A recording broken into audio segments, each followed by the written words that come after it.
A good morning and welcome to the Youth at the Forefront conversation. We're joining you from Kampala at the Golf Course Hotel.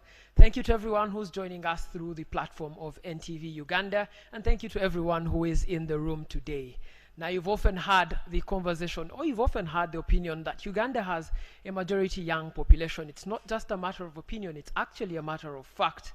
55% of Uganda's population is below the age of 18, and another 23% is between the ages of 18 and 30.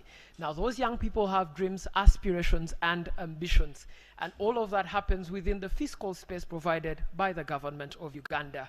Today in this dialogue, we'll take part in that conversation on how to put the youth at the forefront of this dialogue. And I want us to start off with by getting our welcoming remarks from Mr. Nixon Ogwal, who is the current Interim Programs Director at Action Aid Uganda. The floor is all yours. A round of applause for him as he makes his way here.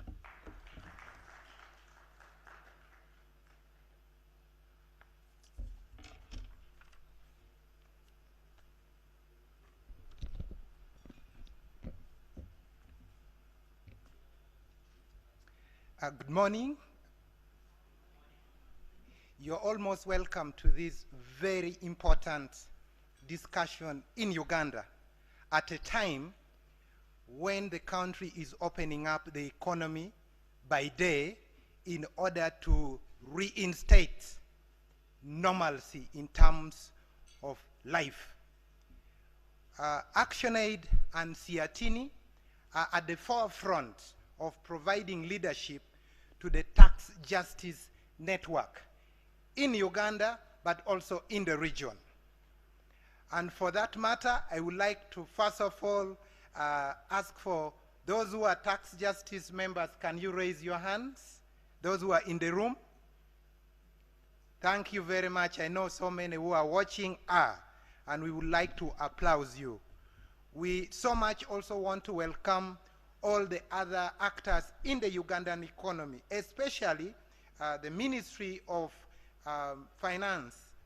And here with us we have the director from Ministry of Finance, who is going to be so crucial, but also all other actors who are in the room. I also want to thank you for observing the standard operating procedures. Please keep on your masks and as much as possible, keep social distance. Why is it that physical governance is important? According to Tax Justice Network, we have got 3 pillars of things we look at as very important in our campaign. Number 1 is revenue generation. Why do we look at this? Which is about taxation, by the way. We believe that for Uganda to have sustainable, gender-responsive, quality services, we must have money for government to use. And we must have it in good amount, in a sustainable way, and money that the Ugandans have got power over. That is only what we can generate from our taxes. And therefore we believe that promoting an effective tax system in the country where each citizen not only pays tax, but because they pay tax, they have a voice, is what we promote. The majority of Ugandans are actually young people. So what a better effort to actually promote the voices of young people, to actually ensure that the tax in this country, the tax policies in this country are working. We need increasingly a progressive tax system in Uganda. We have in the past had most of our taxes actually regressive. It means that the poorer you are, the more of the proportion of what you earn you pay. But we have been working with the Uganda Revenue Authority, Ministry of Finance and others, and this is changing. But you know, young people, many as they are also one of the poorest categories of people in this country. So the more we have regressive taxes, the more you are actually dampening the ability of majority of people to produce wealth upon which we can tax. So we value a lot revenue generation. So this discussion about revenue generation today is very important. The second element of our tax justice campaign is about gender responsive budgeting. That is why we have been investing a lot with other colleagues in improving how the different ministries, agencies, and departments of government understand the principles and practice of gender responsive budgeting. And because of that, there's a big improvement in this. However, we still must engage in this because we can raise much money which in no way serves to improve the quality of life of a Ugandan unless it is appropriated well. Again, in this, there's a lot of work ongoing. Maybe today we might not dig deeper in this than the first. However, the young people, again, a very important voice in ensuring that at district level, at sub-county level, at national level, that our budgeting are following the voices and the needs of the country, of the young people, of productive sectors of the economy, but also to provide critical services. Right now, for instance, you all know that a critical service is actually the health services that are saving lives of Ugandans. Just imagine if we lacked money to respond. So we must have the rightful way of budgeting. The third element is actually one that brings these physical elements, the budgeting and then the revenue generation to a check. It is about fighting corruption. You can do right to appropriate the budget, but also raise the revenue. If you do not plug the leaks, then the tax justice campaign, the efforts of generating income for the economy can still completely go to waste. You all know how much leakage we still have, that most of our budgets are not used. And the reason why they are not used is very funny. We don't even need to talk about it probably here. So, colleagues, as we get into a discussion today, I would like to, as much as possible, welcome you to look at how we use the majority of the population of Uganda as the young people to get gainful employment, self-employment. The young people in this country are the most innovative. They have energy and time, and they are willing to rigorously participate in productive sectors of the economy. They need to be mobilized, they need to be organized, but they also need amongst themselves to develop capability to manage the resources in their hands. We need to see that we put more money into micro and medium-sized enterprises, government resources, to give a strong leap into very productive enterprises in this country. The more the young people are productive in big number and in the active part of the economy, the more we shall actually have government revenue. So it is important that during this time of corona, as government is talking about putting more money into the hands of people, that the young people, especially young women, should be targeted. Our own experiences as ActionAid and other development actors show that money that is put into the hands of women for businesses is easily retained in the business and produces more money for production. But those that are put in the hands of men, the same proportion, very little continues to produce more wealth. And yet, women, young women, are the majority category in this country. Therefore, it is important that issues of demanding for collaterals that make it difficult for young women to access those investment resources need to be looked at.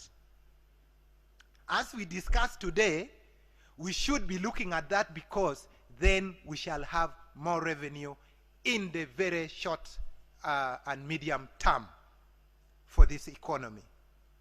And yet again, money that is invested in a woman is invested in the welfare of the family. In many ways, before you know it, the quality of life that this country requires will be achieved through actually investing in young women. If our efforts, the efforts of the third national development plans, the aspiration is to improve the quality of life of a Ugandan, then this is what we should do now, not tomorrow. The other thing that we need to do is to ensure as much as possible that we reach out to the unreached areas of this country with such money and financing. The rural and the informal. It is important that we bring this into the active economy. The majority of the young people are actually in the rural and the informal economy. We need to reach them with more investments. And that this money which we are promising must go with the technical support services that will unhold the young people into doing their business. We also need to put more money to support innovation in this country. Uganda is the most innovative country in the world, and it is in our young people. Unfortunately, the innovations that they start and the businesses that they generate or also found do not live to their third birthday because of lack of technical support and hand-holding. This is what we need if we are to ensure that our tax system will actually be growing to grow the economy. I would like to, at this point, end here and leave other things for the eminent discussants to come and put on the floor. But also, I would like to encourage as much as possible those who are watching online, those who are following on TV, please use the hashtag Youth for Tax Justice to engage in this discussion. I would like to thank you very much. Back to you, our moderator for the day. God bless you all, Ugandans.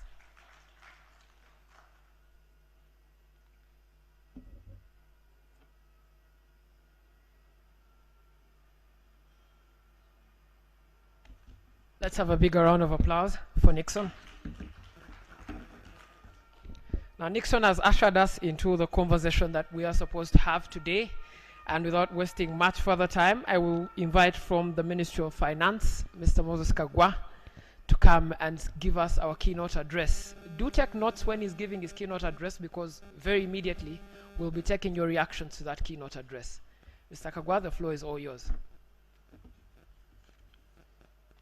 Also, if you want to take part in this conversation, use the hashtag Youth for Tax Justice and the hashtag AYMUG20.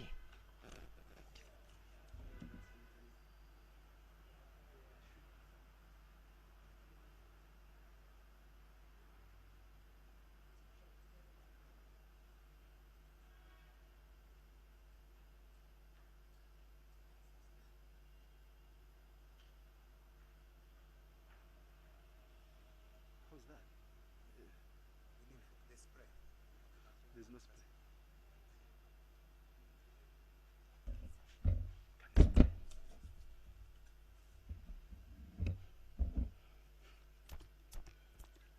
They said you should do a spray.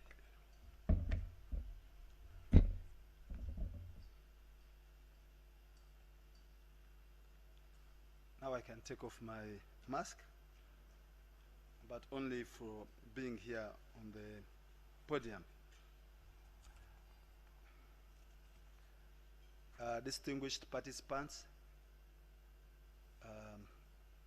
the Director Programs Action Aid representing the Country Director, the Country Director SEATINI, and all who are here and here virtually. It's a pleasure for me to be here and talk to the youth, especially about the taxation, but also about the economic and social impact of COVID-19 pandemic on the youth in Uganda. The COVID-19 outbreak has severely curtailed output for economies worldwide and is projected to plunge some into recession. Output, which we refer to as the gross domestic product, growth globally has declined, with the Organization for Economic Cooperation and Development countries projected to decline by a half percentage point.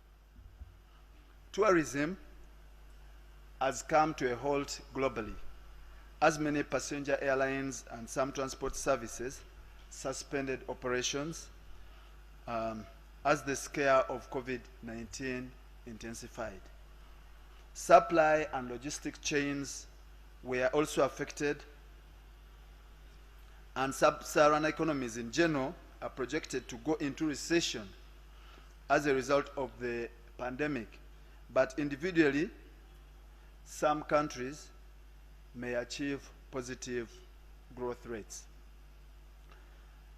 Uganda's population, as already mentioned, comprises more than 70% youth, most of who earn livelihood on a day-to-day basis, and any long disruption in their activities affects them adversely.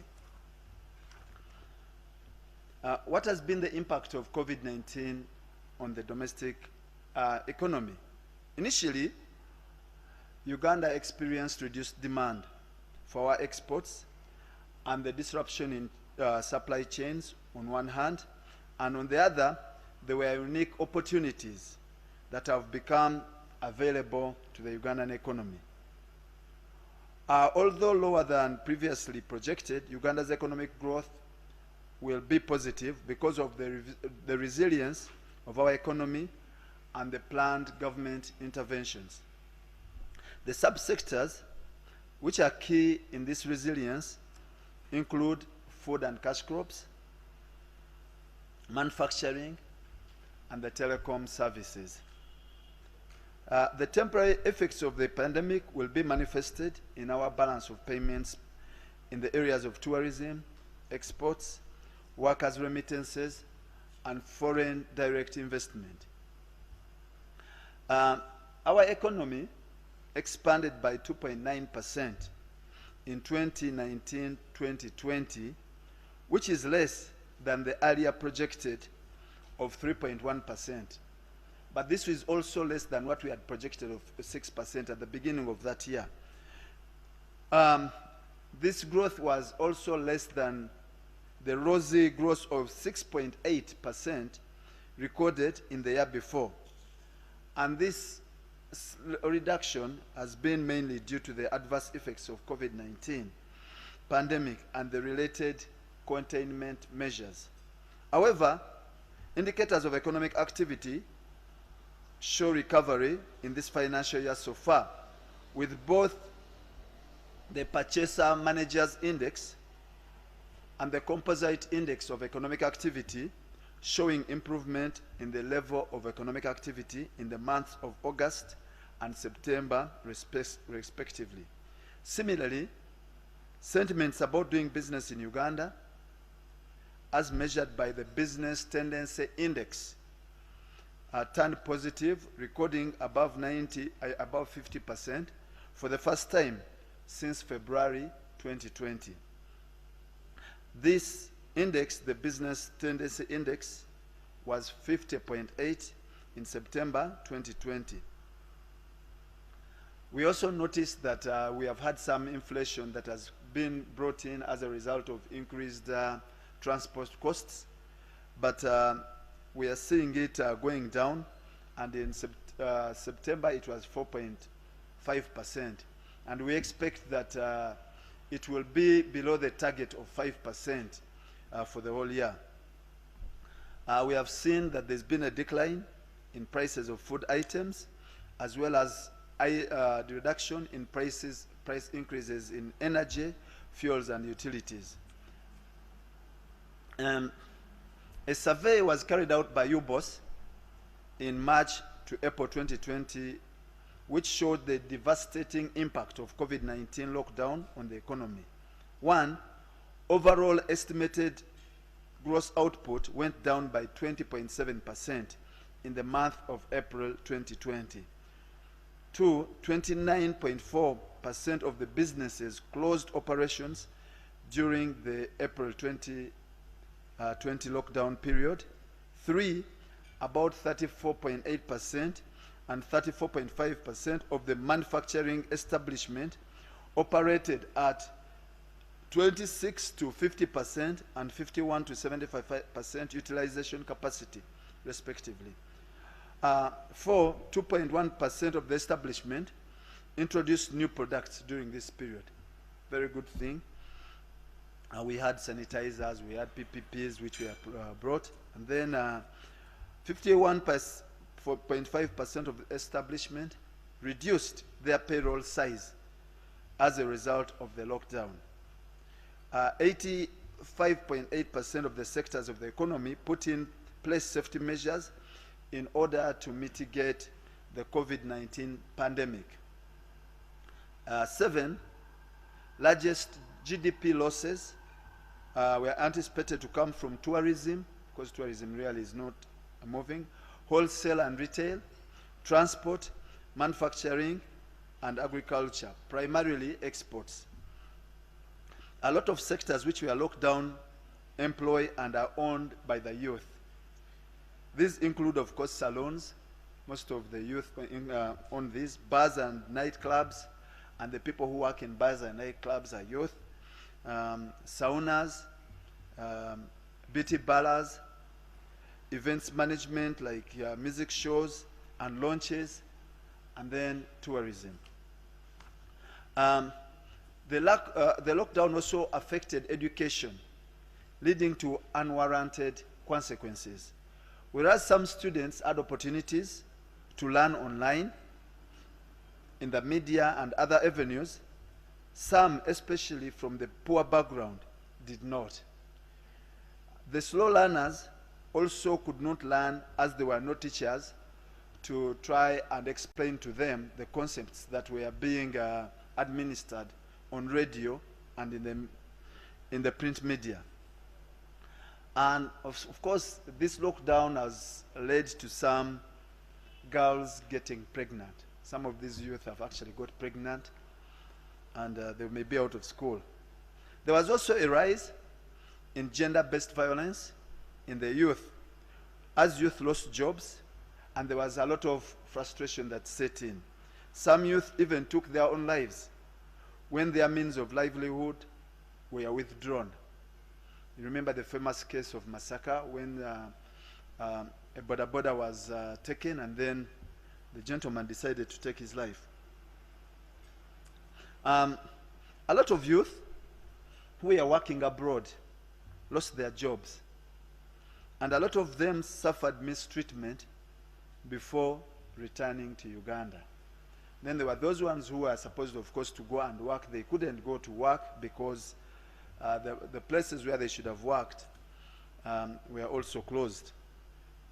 2.3 to 3 million formal and informal jobs at risk, and they are largely informal, particularly in wholesale and retail, manufacturing, and the tourism sectors.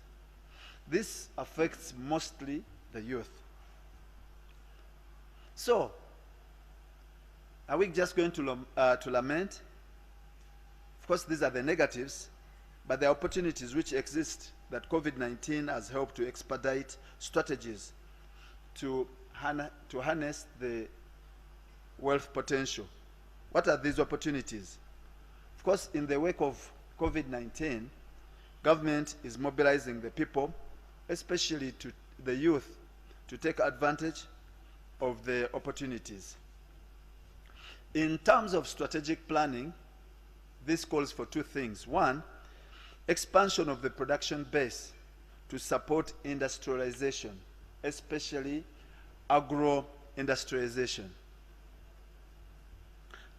You know that agriculture contributes now about 22.4% to GDP, but employs more than 70%. So if we are to look at employment, then agriculture is important. Two, boosting final and intermediate demand for locally produced goods and services and mobilizing external markets for our goods. You can produce goods, but if there is no demand, then it's as good as waste. The priority areas government has identified are the following. One, food production for domestic consumption, food security, and for export. You've heard the president talking about the real economy. Because you don't have food, you can't eat. So that is important.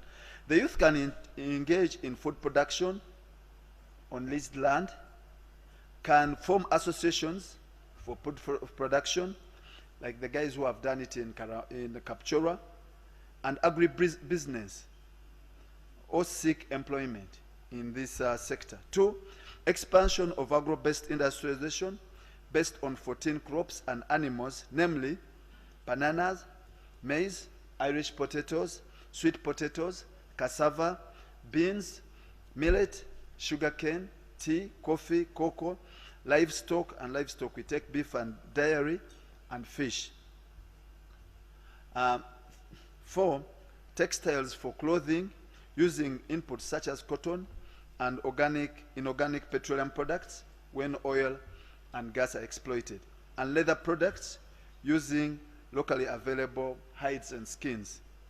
A lot of youth have been skilled in tailoring of apparel, shoes and handbags, and others have benefited from the presidential initiative on the girl child.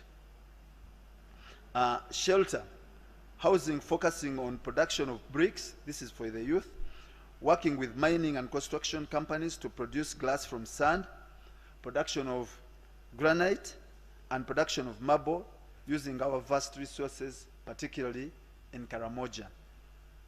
6, use of digital systems for supply of goods and services. There are opportunities for delivery of groceries. I've seen this already being done by the youth, to households that need them, working from home. A lot of people are working from home because initially the cost of renting offices was very high, but now you can work from home and you can conduct meetings virtually. 7, registering with Uganda Petroleum Revenue, Uganda Petroleum Authority in the local talent register. Enhancing further our physical infrastructure and transport platforms, including support to local production and transport and other strategic vehicles. 8, human development in areas of education with emphasis on science and health. 9, mindset change of the youth to move away from the dependency culture to become innovators and captains of businesses. I think this is the time. 10, skills development so that the youth can be useful citizens. A total of 7,000 youth are benefiting from government scholarships under vocational training. There also exist skills developments under the private sector foundation unit, where government makes a financial contribution to employers to provide internship to the youth. This program has been successful, and over 75% of the youth graduates that undergo internships have been retained by the employers. Equally, UDB is providing business development services to startups, and startups are mostly for the youth, after which it can lend them money. So they help to handhold these startups and then there is money that is provided.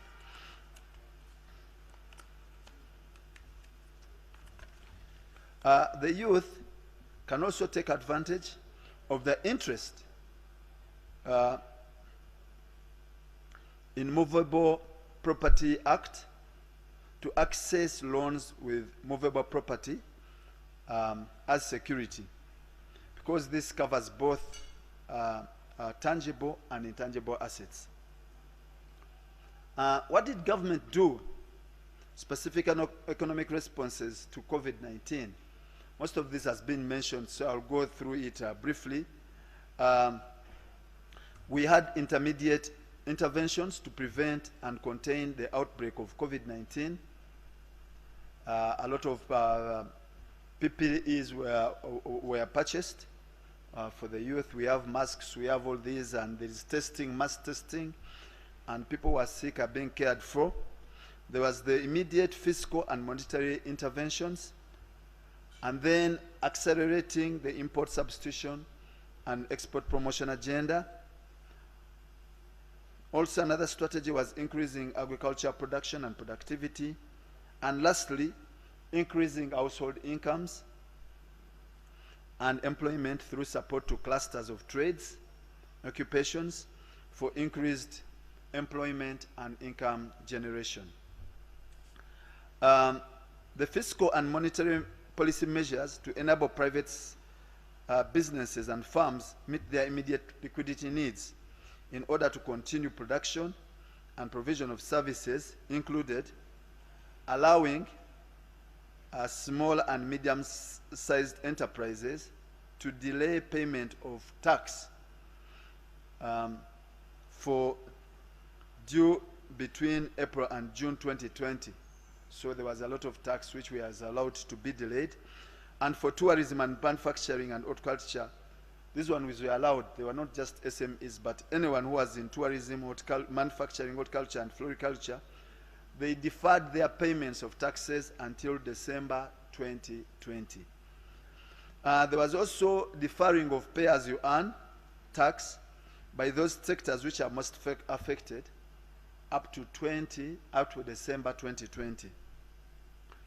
A lot of companies, especially SMEs owned by the youth, owed URA a lot of money, and URA had slumped interest and penalties on them. These interest and penalties were waived. And there was support, of course, to water and electricity utilities in order to ensure continued supply of these essential services. And this happened especially in April to June 2020. There was expediting of the payment of outstanding VAT refunds to enterprises that had refunds with URA. There was payment of domestic areas for goods and services supplied to government by the private sector. And then for those unable to pay their loans, government through Bank of Uganda put in place measures to support businesses, including allowing extension of repayment periods, relaxing the conditions for non-performing loans, reduction of reserve funds commercial banks are required to keep with Bank of Uganda, and creating a special liquidity facility to rescue businesses that are not able to meet operational costs due to low demand or reduced production due to COVID-19. And there's also the capitalization of Uganda Development Bank with an additional 1 trillion shillings in the medium term to provide low interest financing to businesses, including small-scale farms. There was capitalization of Uganda Development Corporation with Uganda shillings 100 billion to enable government to invest in strategic areas. So for SMEs, the youth can actually partner with UDC to co-finance their projects. There was boosting of funding to Uganda Industrial Research Institute to continue with innovative research and incubation of business startups, which are mostly owned by the youth. So the youth can take advantage if they have scientific startups and work with URI. There was securing to about 250 million euros for the development of Kampala Industrial Business Park at Namanve, and 198 million euros for power transmission and substations for Mbale, Kapeka, Boyogere, Kasese, Soroti, Luzira, Jinja, and Barara industrial parks to provide employment for the youth. Government has also started Emyoga, I think you have heard of Emyoga, by organizing communities involved in formal economic activities. Emyoga is clustering of people involved in similar trades, such as cottage textiles, shoemakers, juakalis, artisans, making furniture, and providing them with financing, skills, training, and equipment to increase their production. Shillings 266 billion has been provided for this initiative. Money has also been provided through SACCOs and the microfinance institutions to support micro and small-scale enterprises, which are owned mostly by the youth. The interventions that government, of course, has also, we have the youth program under State House, about 130 billion has been provided. The youth fund, money has also been provided there. The women fund, 32 million has been provided. And then there is the innovation fund with the Ministry of ICT, about 22 billion has been provided. So this money is supposed to help the youth during this period to make sure that they continue with production, or those ones who are in employment to continue in employment. So with all this, of course, government has made these have financial implications, yet the money is not readily available.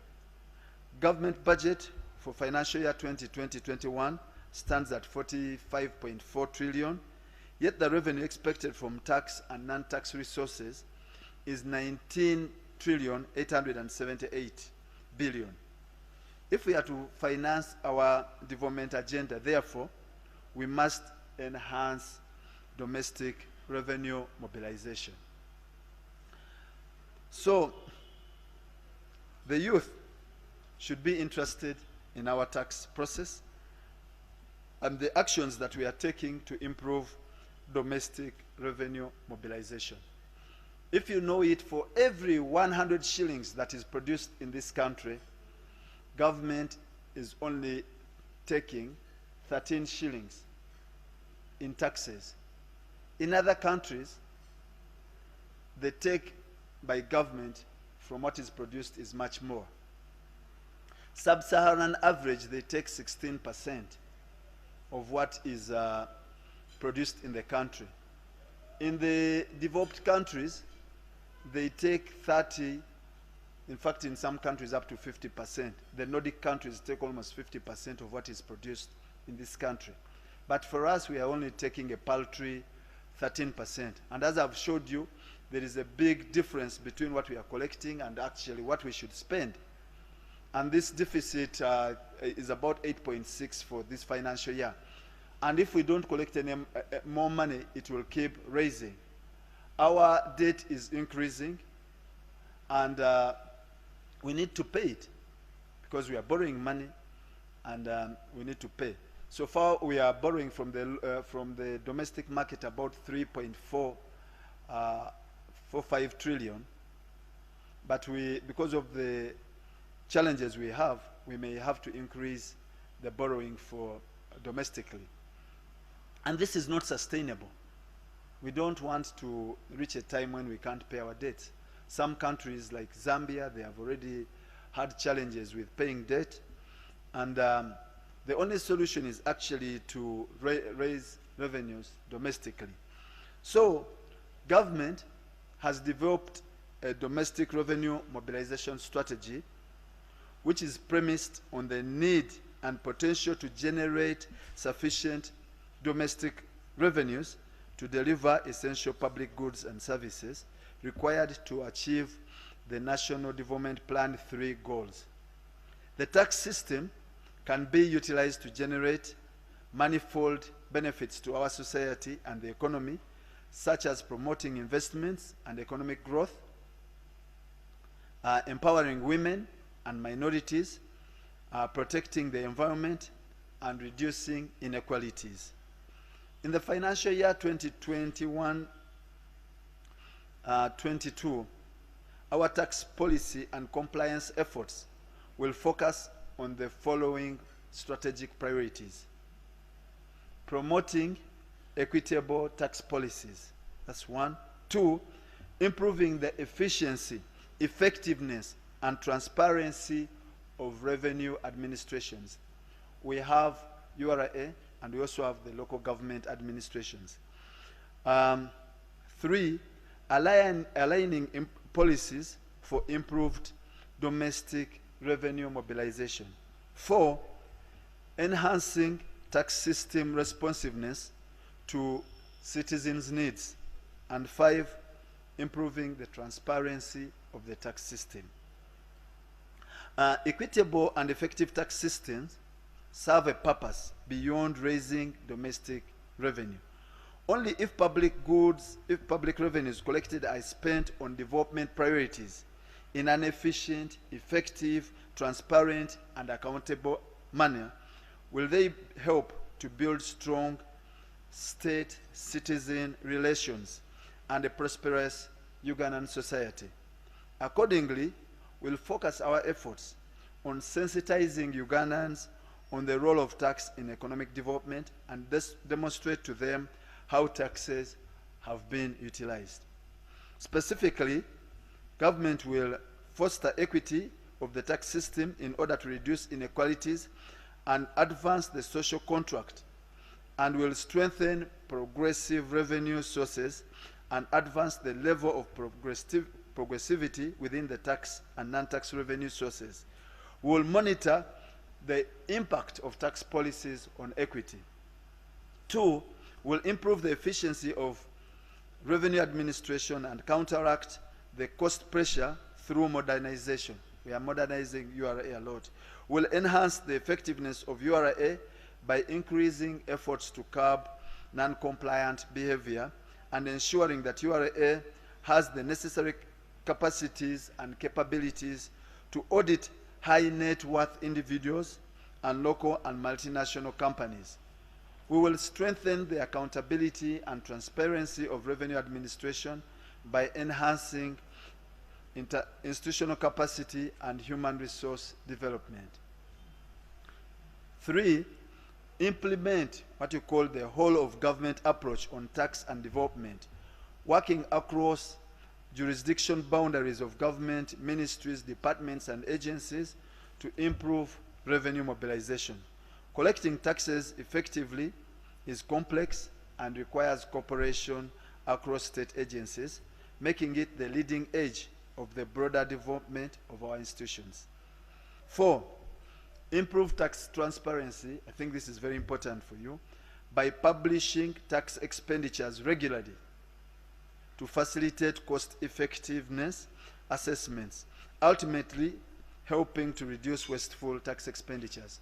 We have a lot of tax holidays, we have a lot of tax incentives in the law, but what we are going to do now, we have a tax expenditure framework where we are going to make sure that every year we are publishing who has got this incentive, what have been the benefits to the economy, what have been the benefits in terms of employment, what have been the benefits in terms of adding value to our raw materials, what has been the benefits in terms of exports. So all this is going to be there.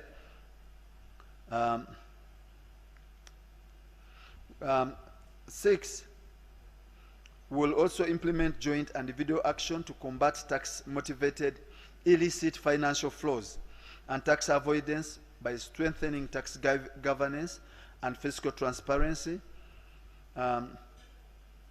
reducing financial secrecy that has been disturbing us a lot, and intensifying the extent of information and technical expertise.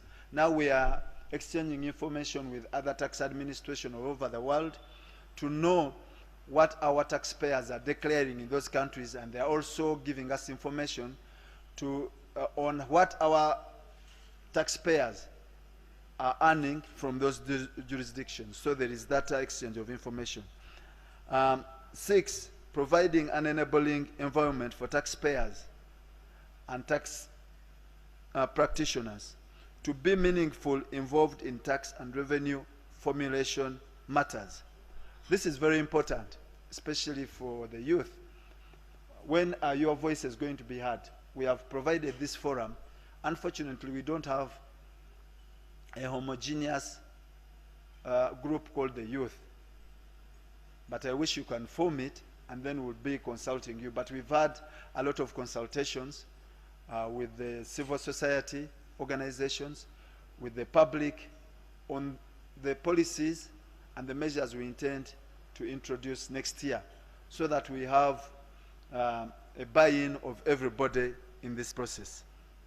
So this, we think, will strengthen your role in analyzing tax policies, advocating for or against policy proposals, and raising awareness on tax rights and obligations.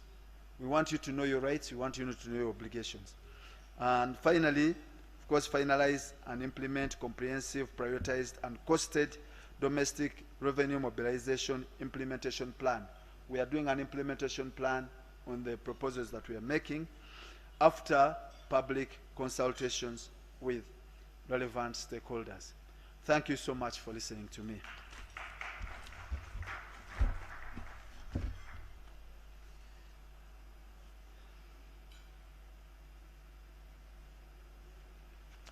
Ooh. Complicated.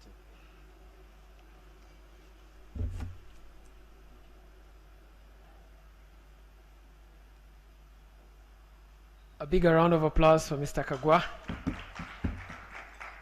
He is responsible for making sure we have a good budget. So, as I earlier told you, we'll have reactions to his keynote address almost immediately.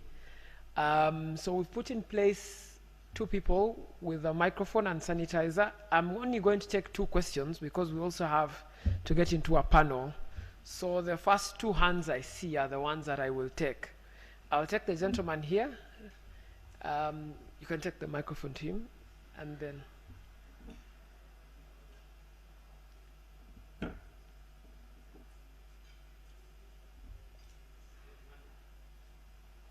switch on.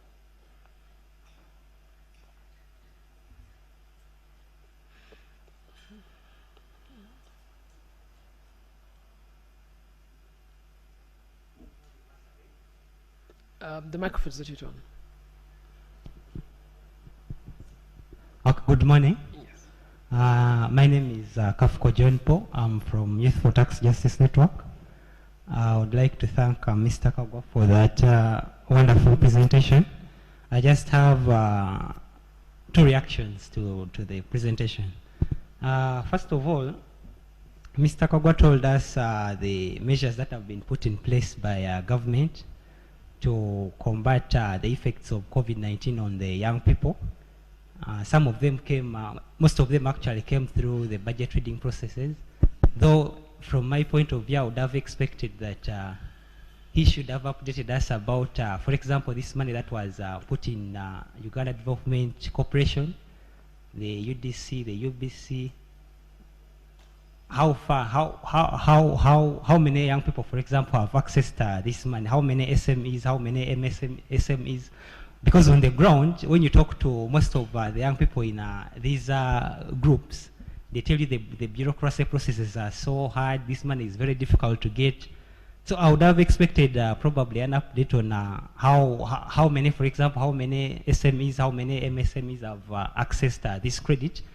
It also applies to the issue of restructuring of loans. We talk about, you say, many SMEs have been allowed to restructure their loans, but going to the banks, most of them are complaining that the interest rates are still high. And of course, Bank of Uganda has come in to try and regulate, but what is happening on ground is actually very different from what is on paper. So I would have expected that update. Then another issue was on Mr. Kagwa emphasized that GRM is important, increasing on our domestic resource mobilization, because of course government needs the revenue to run the programs. But if you look at the income tax amendments that were made in 2020, I would have expected, for example, that in a bid to increase on our GRM, you would have cut out some of these harmful tax incentives to many of these multinationals. But when you look at this amendment, especially the Income Tax Act amendment, there was an exemption granted to operators who are operating in industrial park or even outside. But of course, these are operators who must have at least, they must have had a capital of around 10 million US dollars over the last 10 years. And of course, these cannot be young people, these cannot be MSEs or SMEs, these are of course multinationals. And if, I mean, why would you exempt them from tax at such a time when we are faced by the pandemic? And then in turn, basically this increases on the burden of the young people to pay tax, because at the end of the day, you're going to end up squeezing us and therefore increasing on the regressive tax regime. So I do not get that mismatch. Probably Mr. Kagwa can explain on that. Thank you. All right, thank you. The gentleman. Okay, I'm going to take the lady.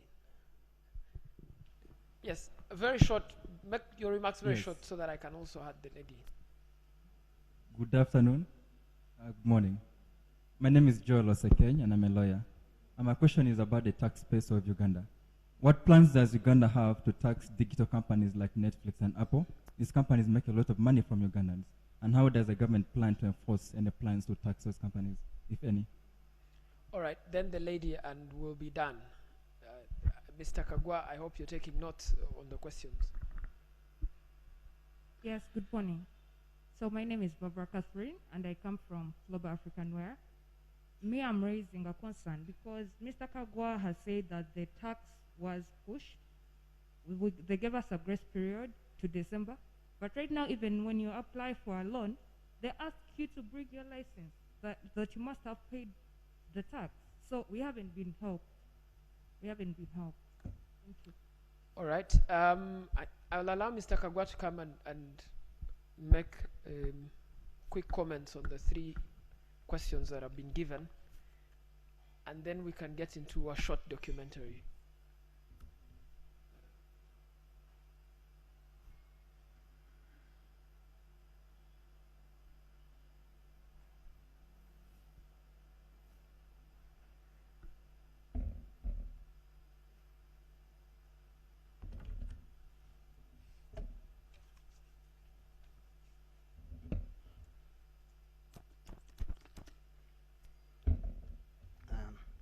Thanks for the questions.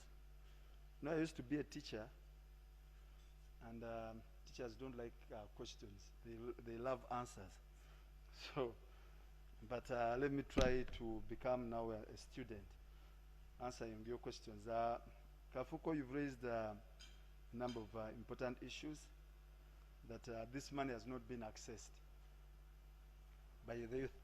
Unfortunately, I didn't come with the list of who has accessed the funding that has gone to UDB and UDC already. But I can tell you, for example, in UDC, that the youth have not accessed. And what I was saying here is that the youth should go and partner with UDC if they have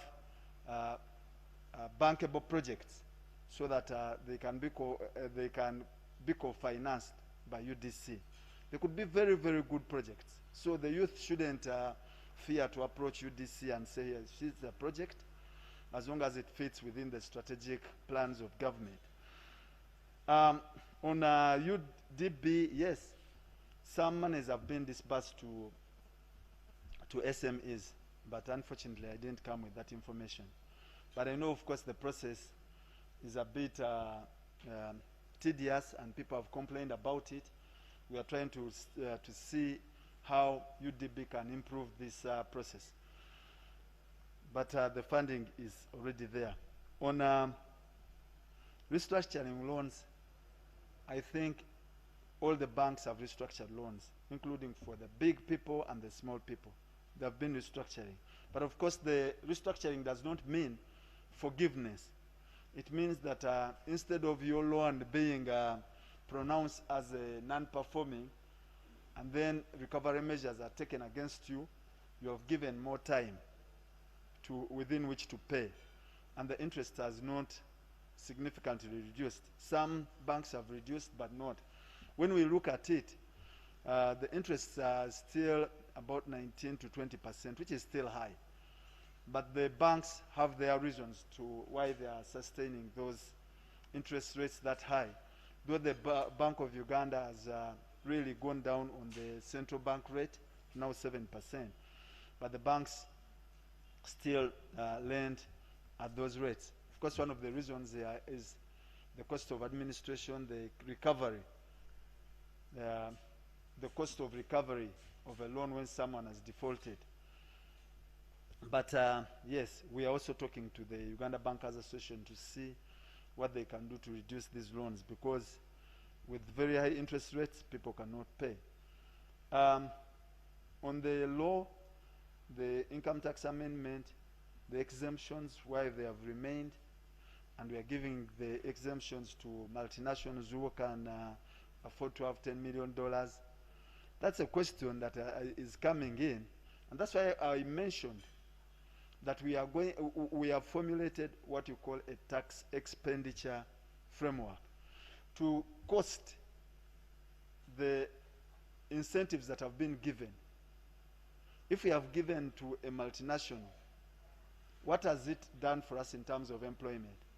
They must demonstrate that 75% of their payroll goes to the local people. Not 75% of the employees are local, but 75% of the money that is paid is actually going to the locals. So that is one of the things that has been improved. They must be procuring local raw materials. And what does that mean? That at least the Ugandans will supply to this factory. And for the Ugandans, the amounts have been reduced to 1 million shillings, and if you're up country, to $1 million, if you're up country, to 300,000. But if you are engaged in agro-processing, there's no threshold. As a Ugandan, you can get a tax holiday. So that is what we need also to look at. Maybe we'd have more education on this matter. That's how it is.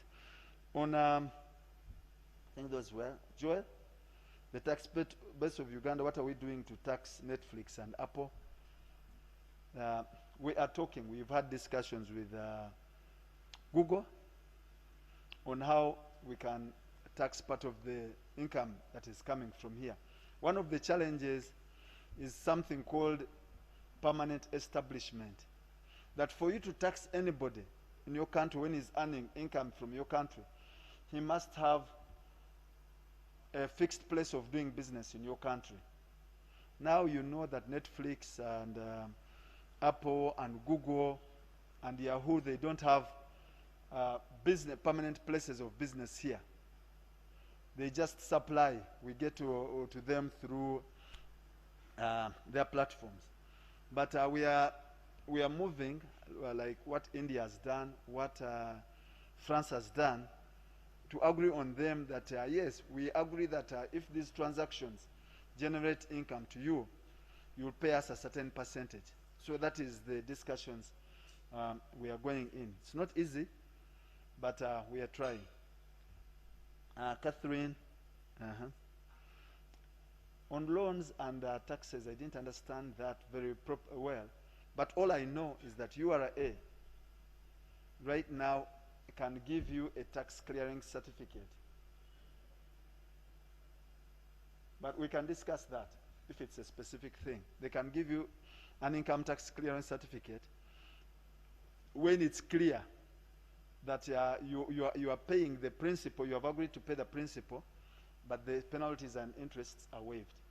So you can get a tax clearance certificate. That one I'm sure if you have had challenges on that, Mr. Rukundo is here from URA. You can have a further discussion on that and see how you can be assisted. Thank you so much.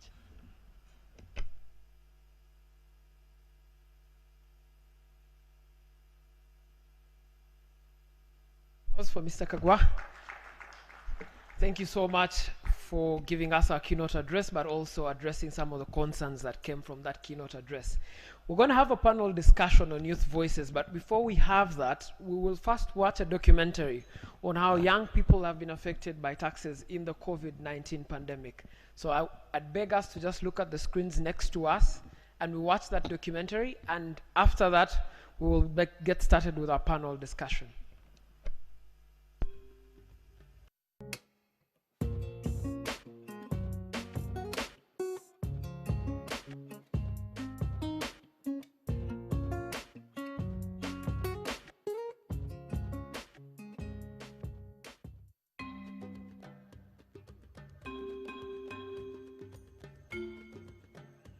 Gabolaba tukola twokya embuzi nkoko bizinesi zigenda maaso naye tufunamu obuzebuzebu eba covid nga esaawa ebintu byeyongedde nnyo bituba biseera oyinza ogenda ku mudala gw'omuntu ogula akatungulu nagamba akatungulu kamu nusu bisatu ng'ate ggwe woba okagabira ku nnyama oli takagula omuwerako obuweezi nti kacyumbaabyo yo muwereddeko obuweezi tusanga okunyigirizibwa kw'amaanyi kati ŋŋanze ayalya omuntu akoleranga wano ono nali nzigyawo at least a day nga nsobola okuggyawo emitwalo 2 a day naye kati tusanga ngenze ewaka n'5,000. Some of us we have families to feed. Ogenze ewaka n'5,000 n'owakyava ewaka.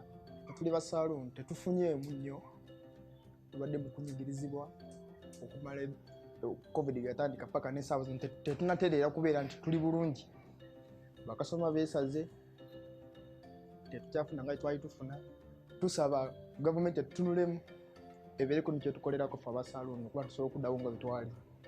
COVID-19 has slowed down the economy. It has escalated the unit cost of a commodity, in the sense that if a commodity is being hiked, even me, I will be forced to put in a little of increment in the price so that I look out for the profit that I want.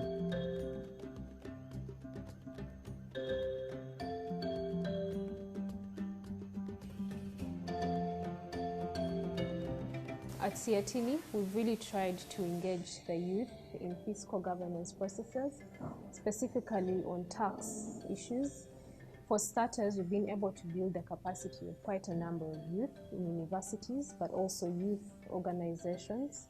And in universities, we've been working very closely with students to establish tax justice clubs. We have engaged various groups of youths. We talk to them, we go out and talk to them. We teach them a little about taxation, the nitty-gritties, the things of registration, filing for returns, and things, just the small things they can use to help themselves once they set out in business. Some of the taxes underpinning youth development, basically the regressive ones. We speak about OTT, majorly OTT. Personally, I've been engaged both at a national and an international level. I've been part of the International Tax Justice Academy for 2019 and 2020. So as myself, I've had a platform to engage with these policymakers, with the tax legislators. So if we can also have more people, more youth engaging with the Tax Justice Alliance, it would be a good environment for us to understand the tax laws. Previously, in contracts of employment, COVID-19 was not stated there under to frustrate these contracts. So one of the issues we have had with the labor sector, then with the taxman, is that at the time of termination of the contract of employment, the taxman still wants to impose employment income. Because you know, employment income must be imposed under Section 19 for as long as there is a contract of employment. So one of the challenges we have experienced is that the workers have been laid off, but URA or the taxman still wants to tax. So in our opinion to you, is to make sure that when there is termination of employment, the taxman does not tax. As a youth, you have a chance to influence tax policies, to see that the policies put in place are responsive to your needs, that through the tax policies adopted, the youth are able to achieve a good education, good health care, but also achieve in terms of employment, in terms of business, even amidst the COVID-19 pandemic.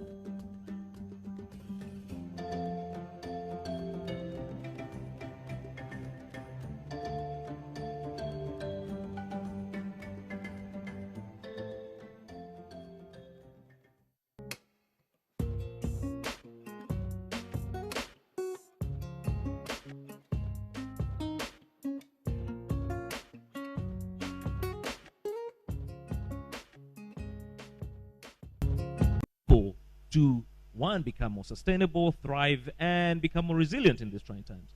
So we have come around with innovations like the Youth for Business Initiative, which is targeting young people, looking at agriculture, creative industry, the ICT area, renewable energy, tourism. I mean, all of these areas that we believe can actually excite young people, but also have a huge impact in terms of the jobs created and the young people that are involved in these sectors, but more so, practical ways of getting the youth back. And there was a lady who talked about her tax issue, you know. She's not just one of those. But again, what we have to do is to really show these young people how to get onto these opportunities that we're talking about. Yes, the money is there, but who's getting this money? We need to be able to show these young people how to get that money, when to get that money, and how best they can get that money. I think that, for me, would be the best way to go. Solomon, if we could come to you, there's a lot of pressure on you to raise tax revenue, but there's also pressure on you from people who actually pay tax revenue to lessen the burden. Many young people have tax problems with this COVID-19. You just saw from the documentary, people's balance sheets have been done away with mostly. What's the tax body doing specifically for young people in the tax area to help achieve a level of tax justice where young businesses can survive through this COVID pandemic with a lesser tax burden?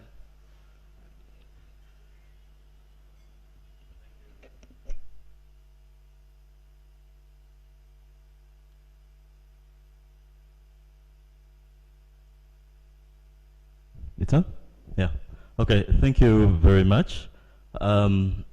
First, the traditional tax system has always had startup costs as being deductible. That means that the costs that you incur to start up your business are subject to deduction and to reduce the chargeable income that will remain.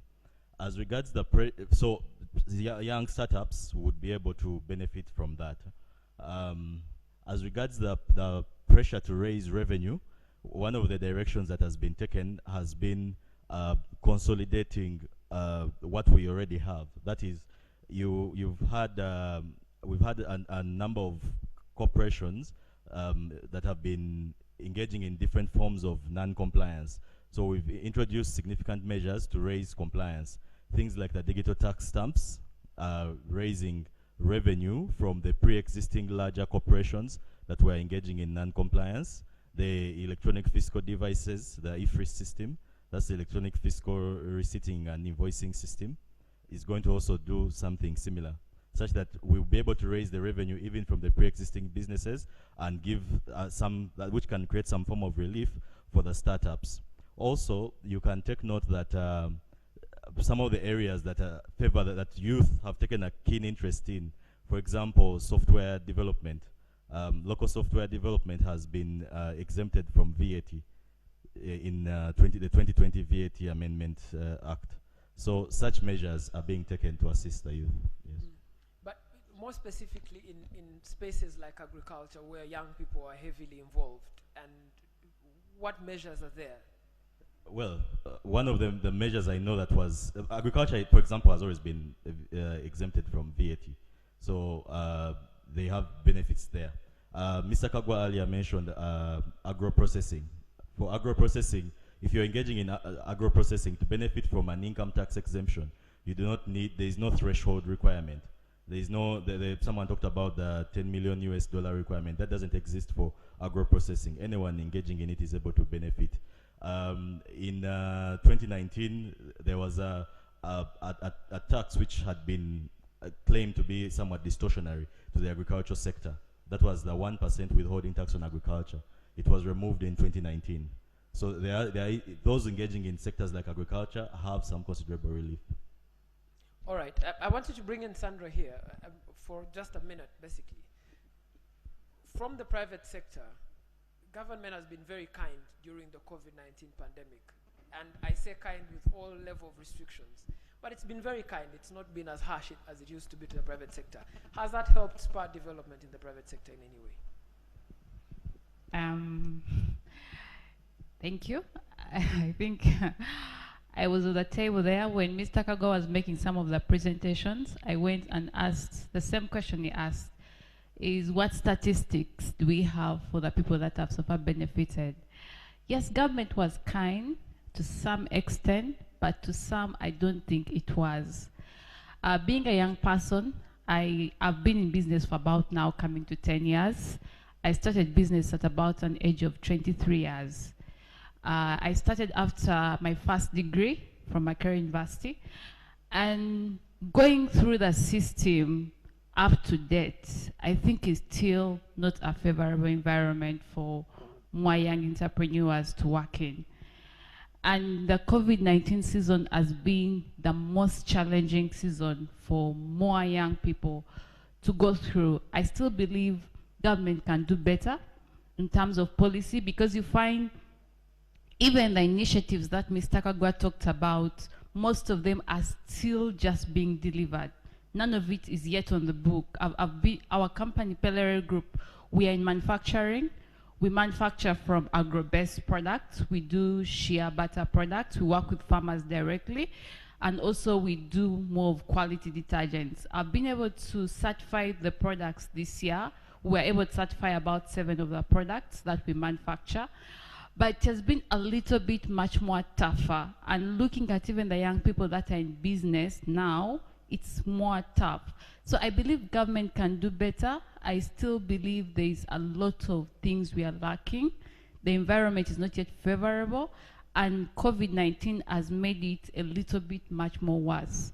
Though from one benefit that I really saw during the COVID-19 lockdown period, apart from just the lockdown, because the lockdown affected a lot movements, there was transport restriction, which made us go to even less than 10% production until when the lockdown was opened up. And when the lockdown was opened, I think from URA, they gave us VAT, you could be able to submit late. I think that was one of the benefits that we were able to do. But because simply most people, we couldn't even have access to work during that period of time. But in terms of any other thing, I don't think yet government has done better, because you find even when you're pushing the loan ahead, you're paying even more than what you're supposed to pay. So it's still not yet there. I believe they can do better. Yeah. All right, thank you. Grace, from an advocacy perspective, what kind of fiscal governance do we need to have in the post-COVID era, or even during this COVID era, but particularly that favors young people and the young businesses that they engaged in?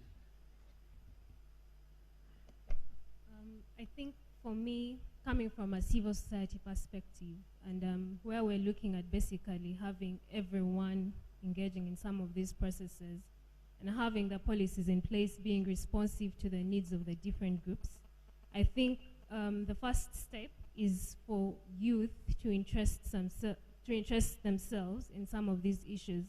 When it comes to tax, you find very, very few youth are actually interested. One, because they perceive it as a very complex issue, something that is best left to the experts. Some of them are not even aware that they pay taxes. They don't know that even if I consume a bottle of mineral water, I'm paying taxes. And it goes back to some of the campaigns we previously had where we call upon youth to take part, and most of them decide to take the backstage. It was not until last year no, sorry, 2018, when we had mobile money tax and social media tax. The two taxes that were greatly impacting the youth, where they felt a pinch, where we saw a number of youth coming up to actually engage and ask government to remove these taxes. So I think one is for the youth to interest themselves in some of these processes. Those who are engaging in business, it is very important that before you start your business, you know that the different taxes that are going to impact your business and how you need to go about them. But also for youth to interest themselves in some of these processes. We know that annually, Ministry of Finance has some engagements where they are consulting people to share some of their concerns on the proposals. The challenge, though, with that is that it has not been made a public process. Very few people of the public know about.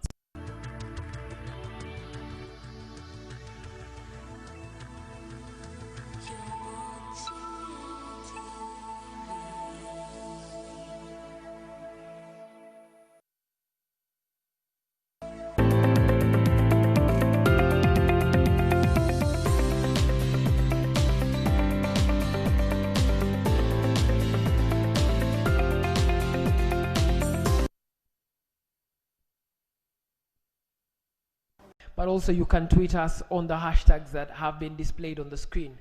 But we're going to get back into our panel conversation now. And I want Tony to come in here. Tony, what does a post-COVID recovery plan look like for young businesses? I think, again, back to the whole idea of letting the young people know what opportunities are there. I think there are several great initiatives that have come up. But I'll first of all speak to my side. We have set up the Youth for Business facility, and I think I've shared a few flyers around. And that is supposed to support youth in the areas of manufacturing, ICT, the creative space that, by the way, has a huge number of young people, of course, the agriculture sector, and the tourism sector, like I mentioned before. What for us, as in our perspective, what we think is that if we revive these areas, we can have a huge number of young people getting involved. So how have we done it? We've decided to go into it three ways. Now, Director Kagwa talked about the low interest rates from the banks, and he was quite candid in saying that some of the banks have not brought down their interest rates, and some of them are still above 18%. Now, ours is a three-step strategy where we are first and foremost supporting the young people with seed funding. Okay, so the seed funding is between $10,000 US to $40,000 US. And by the way, this is free money, not a loan, but as a grant. It's a grant.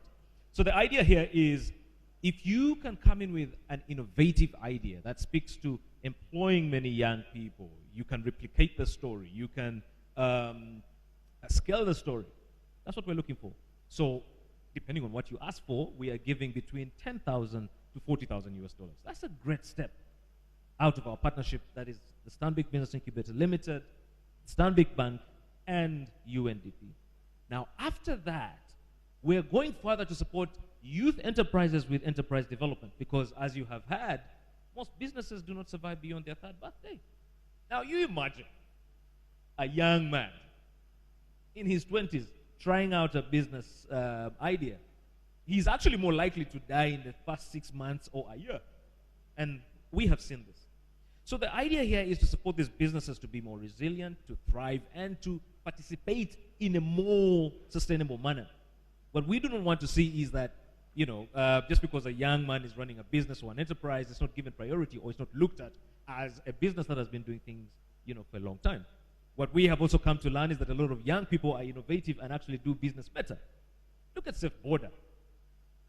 Many 60-year-olds would never have thought of such, an innovation. And forgive me for saying that, but it's the inconvenient truth, So, young people have a way in which they can impact on their fellow youth in terms of jobs and opportunities, but also in terms of ideas that can actually create more opportunities. So, enterprise development becoming the second phase. And then the third phase is loan facilities from the bank. And when I talk of low, I know many of you will get shocked, but this is between 12 to 14%. Unprecedented. This is really, really low. And here we're simply saying, we want to support your businesses to thrive. We want to support you in your journey of entrepreneurship. And again, what we have also seen through this COVID period is, like you said, many people are worried about their jobs. But how about we create more young people who are entrepreneurs, who provide more jobs or more opportunities? And how about we stop creating this whole situation of job seekers, but job providers? I think that is the story that we want to be associated with. So when you talk about this whole COVID recovery phase or recovering out of this pandemic, for us, in terms of practical steps, that is what we're doing. And we have decided to do this nationally. We have decided to go beyond just the 1-year intervention to 5 years. And that aside, we also have a new circle intervention, which is the Economic Restart Fund. The Economic Restart Fund is supposed to help a lot of young people who have circles and all of these, interesting associations to really see that, one, they're supported in terms of running those circles or associations as professional organizations, but also, two, jumping on to cheap financing of a long period of time and with support, again, on enterprise development. So it is really a three-pronged strategy which we believe, if we maximize it, can actually see a lot of recovery in a shorter period of time. Solomon, if we could also pick your mind, a lot of young people have been entrepreneurs during this COVID-19 time. She just talked about during the lockdown, trying to do businesses differently. And one of the impediments is just how much tax you have to incur during trying to innovate around spaces like that. What's the taxman doing now, looking into the future, to encourage that level of entrepreneurship and increase employment in the economy?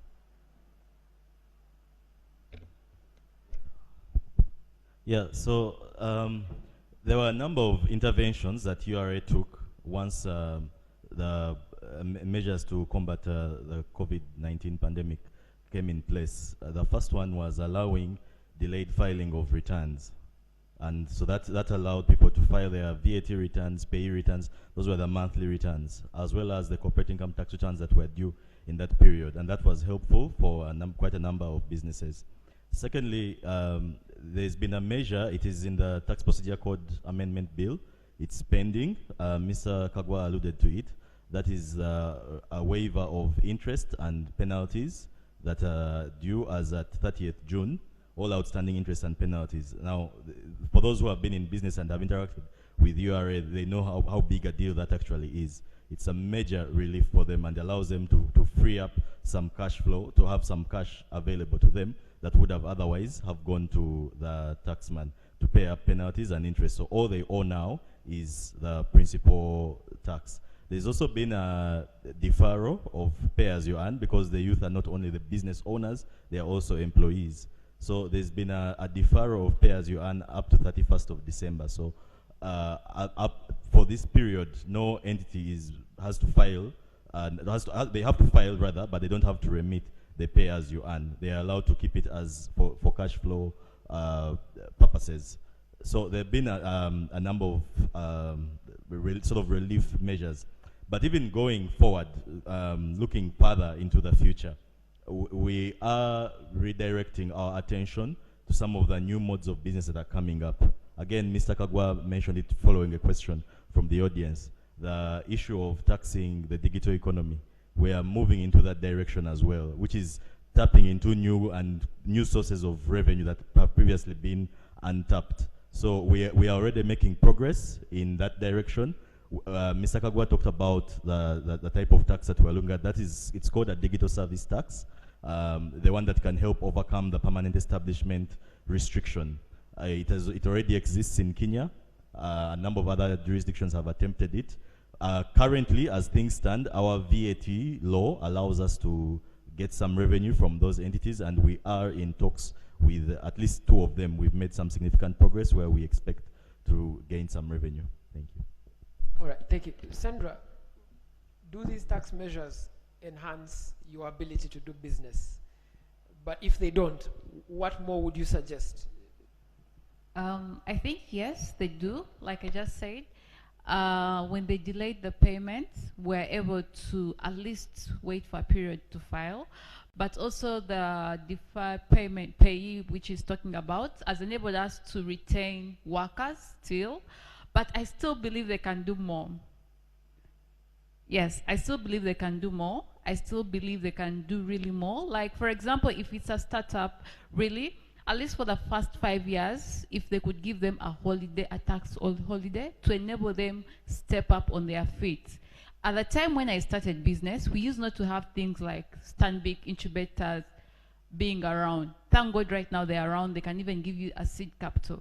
So I'm imagining someone who is starting right now, how will they be able to raise the capital that they need to be able to sustain their operations? So in that way, if they are able to lower the tax put on them, it will be much more better. Yeah. Surely we can't give you a tax holiday for 5 years. How will government raise revenue? Okay, let's say like 3 years for startups especially. But also, you see, let me tell you, like right now where I am, trust me, URA will be able to get much more tax from me when the business is stable. Because 10 years down the road, I'm going to be paying all these taxes, you know? But imagine a business that is just coming up. Most of the businesses don't even see their 50th birthday. I'm lucky to even see that 10th birthday by the grace of God, you know? So I believe if they are able to even do better, because you find there are other measures where tax is not yet being taken in.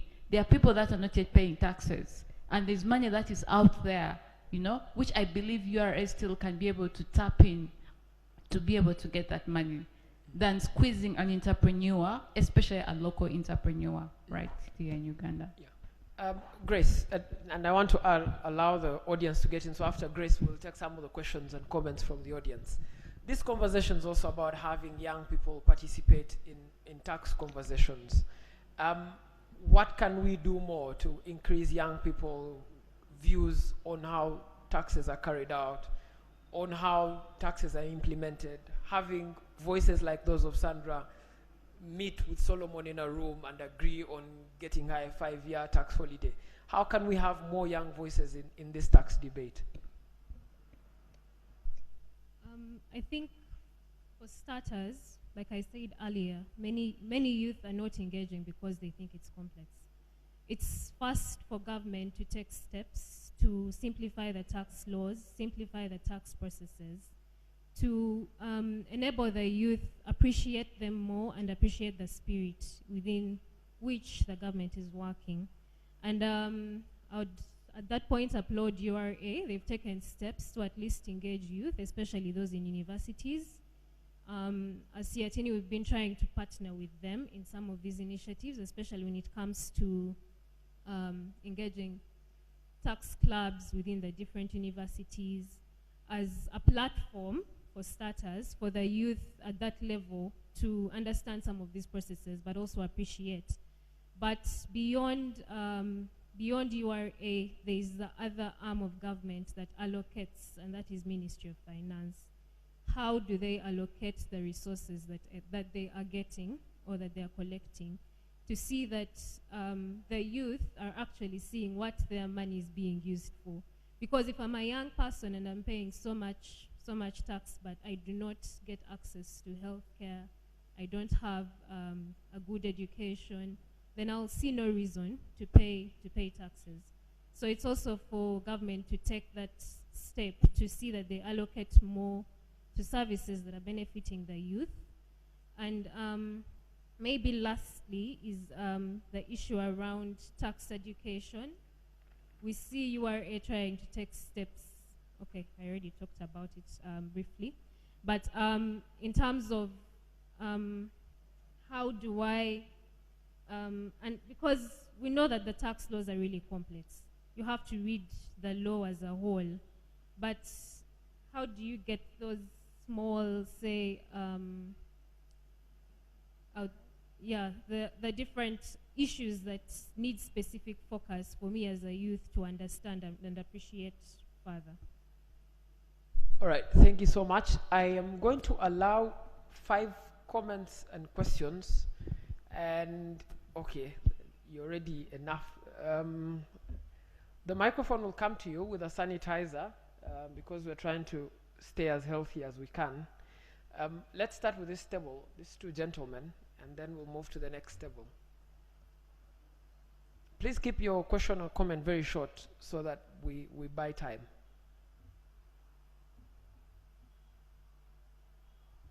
Thank you. I'm Alex Nwamanya, and I want to speak to the fact of bringing more young people into productivity. Recently, I was able to get an opportunity to work with the National Agriculture Organization, Research Organization, NARO, to develop pharmaceutical grade starch from cassava. So one of the challenges we face is that most of the government agencies are the ones with facilities to do such work. I think SEATINI has done a study on challenges pharmaceutical industries are facing, given that the demand for raw materials from China is high. So it's key we develop ours here.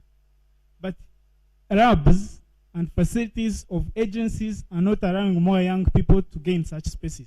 Government is doing a lot of investment in such things and they are lying idle. So I would think it's key we push for a negotiation around such agencies with facilities to allow young people into such spaces. Not for internships, because internships are just for academic reasons, not for developing anything actually. The other one Mr. Kagwa mentioned is about money within the Uganda Industrial Research Institute. I think we have made attempts to reach out to them, but I don't think there is such money. Maybe if it's somewhere in documents. So thank you. That's my comment. All right, thank you. I'm going to ask you guys to stand up when you're making your question and comment so that the broadcast cameras can catch you. Okay, thank you. My name is Daniel Bill Opio.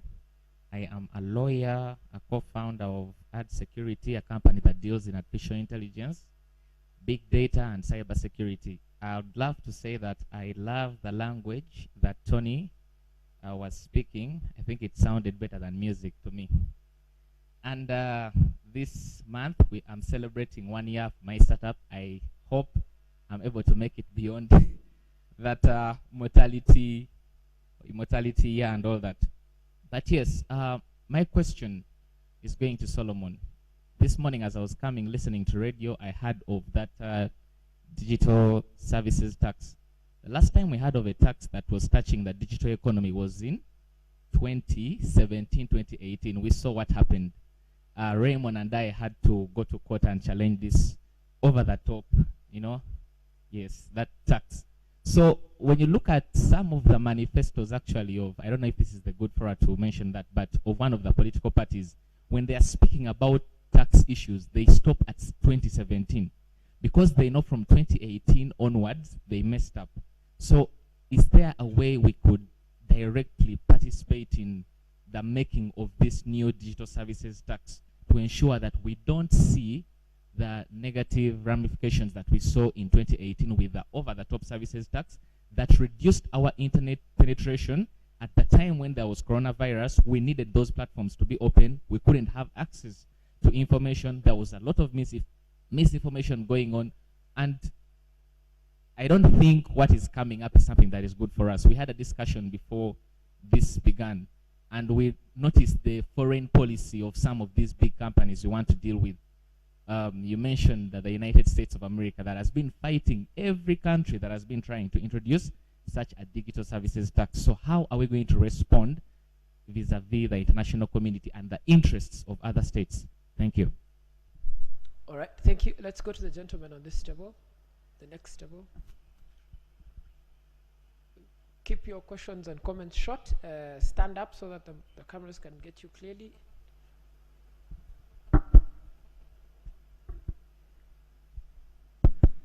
Hello.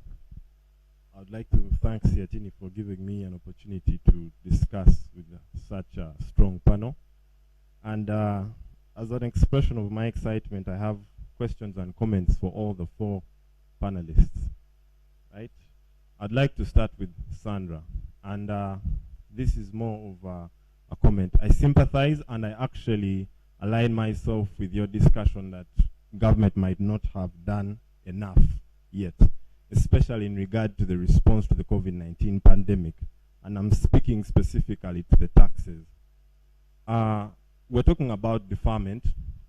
Deferment doesn't necessarily take a problem away. It just extends it further, right? And in this case, we're behaving like alcoholics who just drink to lighten out the mood and wake up in the morning with the same problem. So after that, the startups are still going to experience the full effect of the tax burden, right? And when it comes to growing businesses in a country like ours and attaching taxation to that, the secret is to pull the feathers from the goose with the least hissing, right? So if the taxes are creating an unbearable burden on these SMEs, then the growth pattern for youth businesses is something that we might not experience in the near future. So there needs to be more done for SMEs. I've been reminded that I didn't introduce myself. My name is Alenyo Blaze Okwero. I am the programs officer at the Open Forums Initiative. It's a youth-led tax justice machine. I also want to align myself with what Grace said. There is a very lacking, there's a huge gap in youth education when it comes to taxation. We just recently conducted a quick survey with local government youth leaders. And surprisingly, we found that 85.9% of the youth have no idea of what a tax looks like. You know, we had a very painful time trying to explain these things to them. And out of these youth leaders, only about 14.1% of them were aware of what tax is. So government and the CSOs need to find a more concrete way of making sure that young people understand, because tax is the only sustainable way of actually raising revenues. Now the questions come in. So the first one goes to Tony. I love the tone you started with, especially regarding showing the way.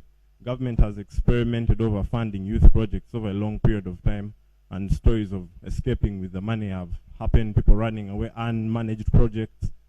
And, but still, within the same period of time, Stanbic Bank, where you work, I believe, has been a very firm financial partner with the government. Just very recently, partnering with IMF to give out a 6.3 trillion credit facility.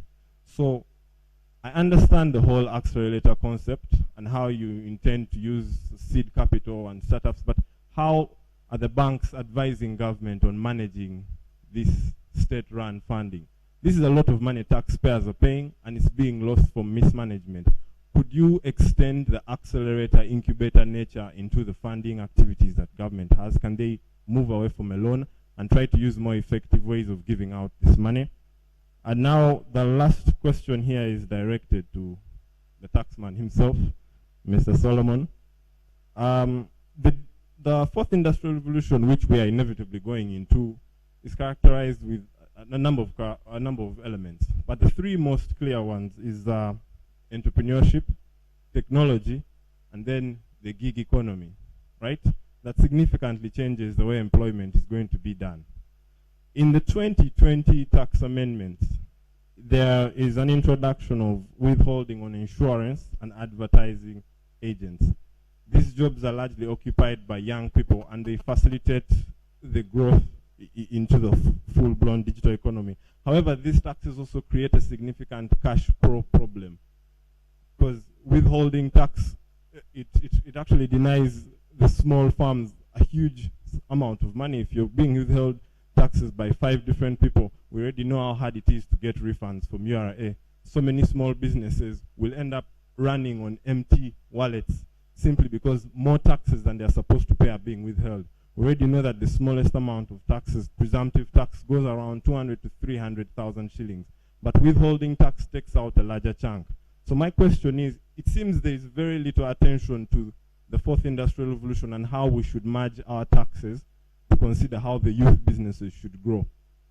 What is the criteria government is using while engaging into taxation of the digital industry? And I side with my colleague Bill Opio by saying we need to be given extra space. What has URA done together with Ministry of Finance to engage youth, especially in this very critical thing of taxes around the fourth industrial revolution? So Thank you very much. And just as a parting note, still aligning myself to what Tony said, it is the big birds that teach the small birds how to fly. So this whole thing of saying we have given money to the youth, it's in UDB, it's here, without an effective induction strategy, seems to be a plan that will collapse before it even starts. So my name is Alenyo Blaise Ukwero, and I remain thankful for being here. Thank you. Let's go to the next table and have the gentleman first, and then later the lady. The gentleman in green.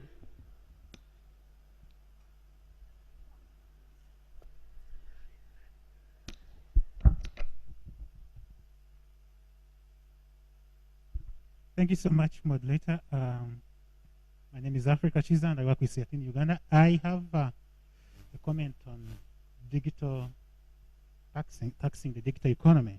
And I think we need to create a contrast between taxing the what Google has declared and taxing based on the data, because data is the raw material of the digital economy. And whoever controls this data then exactly knows how to manipulate it. One of the changing and shifting dynamics in the digital economy is the same companies who were using tax havens are now resorting to data havens. So you find that a conglomerate can be able to conceal its big data, and because of the fact that the current global rules do not allow for source cost disclosure, where you can know that this good or these sales are coming from this kind of a country or economy, it becomes very hard to be able to tax the digital economy. So my question is, how is URA, how is Minister of Finance working with NITA Uganda, engaging ministries like trade, which are negotiating the rules that will govern the digital economy beyond OECD, because OECD rules are best endeavor. But the binding rules that the global trade, like the World Trade Organization, how are you engaging with the ministry to ensure that we have a strategy that can ensure that we are able to access data? Then two, how are you looking at the issues of diving into researching into data havens, just like you did a good job on tax havens in the physical trade? Thank you so much. All right, thank you. Let's have the lady.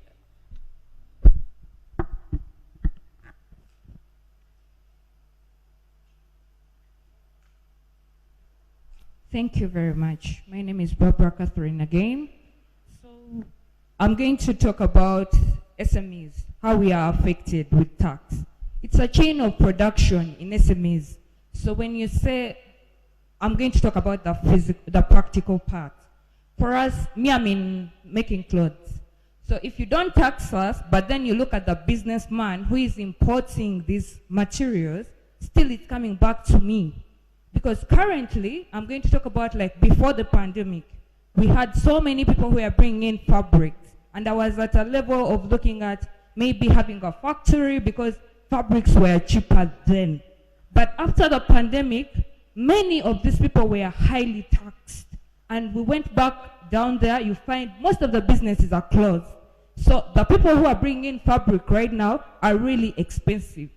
A meter we're getting at 20,000, right now we're getting it at 25,000. This affects my chain of production. So I'm talking about tax. I'm an advocate for fair tax. You people, you should look at this thing because it affects us in production. This is going to bring the prices high, and people will opt for imported clothes because they will be cheaper. No one will want to buy your cloth because you find you're making it at a high price, because then the amount you acquire, the amount you put in, everything is being taxed high, and you're buying it at a higher price. So I just want you people to find a way of addressing this, of helping us. You can access, you can get the money to fit your budgets, whatever, but be fair to these people so that we can grow up as startups. Thank you. All right, thank you so much. Let's come back to the panel. I'll give each of you 2 minutes, but allow Solomon some 5 minutes because there's a lot of questions coming to him. I doubt I'd want to be in his seat. I highly doubt too. I guess mine is really just one question, and it was from my brother asking about how we are trying to support government in doing this differently. You know, I will answer this in with a story, but also a very interesting one. I don't know if you know. I don't know if you know, but I think Raymond, you've been saying for the last 6 weeks, I've been going to each and every single district in Uganda, and I have been talking to the district local governments, the district commercial officers, the district community officers, and the district the cows, the chief administrative officers, and everything seems to be the same in almost all districts, especially the ones that you think are really more serious than the others, especially the ones that have been around for quite some time. And what seems to happen is, when I was in the story that really made me laugh was in Masaka, when we talked to the district commercial officer, and the first thing was, youth livelihood fund, the template, yeah, I mean, how are things moving? Said, hey, recovery rate is a trick. Omuntu omuwe sente zo, next week wakamba, oyo yafumbirwa Mbarara, tachaliwo. You know, the person has gone to Mbarara, the person is non-existent. Then another one says, kajoyo kati musubuzi ndeba, tachali Masaka. So the problem with that is, I think, the lack of proper mechanisms to be able to follow up these guys. But also, it's the way in which these groups are set up for that facility. The intention is great. You know, the Youth Livelihood Fund is a great initiative. The M-Yoga right now, I mean, when I was moving around, there was a huge buzz around M-Yoga. But the problem is how these young people are prepared for that opportunity. So you find, I hear about M-Yoga, I will say, Raymond, you know, waliwe chitambula, balita sente. Kati, gendo fune oli, let's also organize 2 guys from there. So you come into a partnership without understanding why you're even in the partnership. And then the money is given to you. What do you expect? In Liantonde, a guy, the commercial officer, was very candid with us and told us, you know, you're given the money, and then guys instantly split it. As in, like, when they talk about the money, the first thing that the leader of the group will say,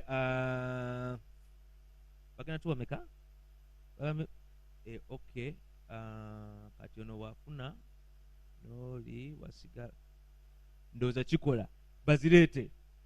and in less than a week, the money has been split between the members. The problem with that is lack of a vision between the members of what they want to do exactly. Now, our approach is different. We are giving money, yes, but we want to walk the journey with you from the onset to the end. And when we're giving you the money, we're not giving it to you in one chunk. We're giving you 50%, and you are walking the journey with us. So we are pretty much business partners with you. And at the end of it all, when we see that growth, we then recommend you for further funding from any other sources.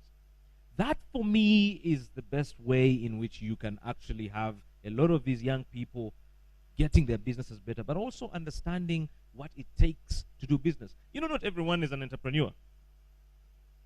And this is something I keep telling people, but anyone can become an entrepreneur, you see.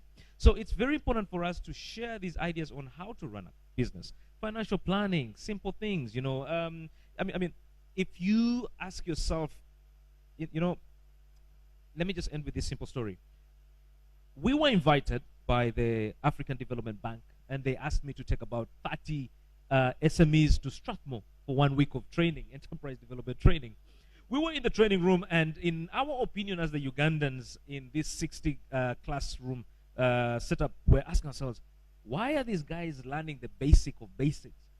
So then the facilitator asked us, or asked the guys in the room, he was like, how many of you have a business plan? I kid you not, it was only the Ugandans who were from our incubator who put up their hands. The rest of the guys were not, I did not have an idea of what exactly a business plan is. So people are doing business ad hoc, that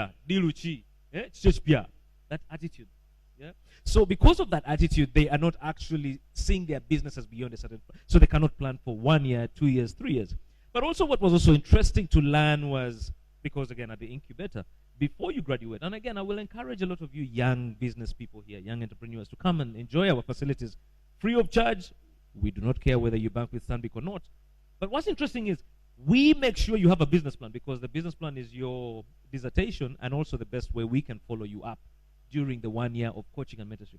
So I think that is what is needed, and that is what is lacking in a lot of these programs, but the intentions are great. And if done well, we can see so much happening in the, in the youth ecosystem. Thank you. Thank you so much, Tony, for that. Let's start with the two, then we end with Solomon, because you really have a pile of questions. Sandra, and then Grace, and then we got Solomon. Okay. So I think for me, what I would encourage, being a young person, I'm still young, actually. Yes, because I'm still below 35, so I'm still young. But being in business for the last 10 years and being an advocate for young people, just like the way he has talked about the Stanbic Incubator, I think things that have kept me in business for this while, number one was when I started business with about $15 at that time, that was about 30,000. Here I was unemployed. I was able to start working with Uganda Industrial Research Institute. And I used to just go there for technical support. But it somehow helped me to learn those key principles. From Uganda Industrial Research Institute, I went ahead to start working with Enterprise Uganda. And they taught me business skills that helped me up to now. These are skills that they keep on calling me for different trainings. So if I was right now in government, or what I would tell Ministry of Finance right now, is let's think of how do we make young people more productive. You're not looking at giving them money, but you're looking at what he's suggesting, that incubators, are you giving them enough, maybe operation costs just to help them take in more young people to mentor them? Because trust me, more young people need mentorship. I've seen very many people starting business, but they're failing simply because they lack that mentorship. If we could be able to focus some resources in that, instead of the cash out, I believe it's something great. I've borrowed from the bank. I'm still borrowing from the bank. My first loan I borrowed was about 500,000 shillings from Pride Microfinance. Up to now, I still borrow from the bank, But growing, I've been paying this money as a young person.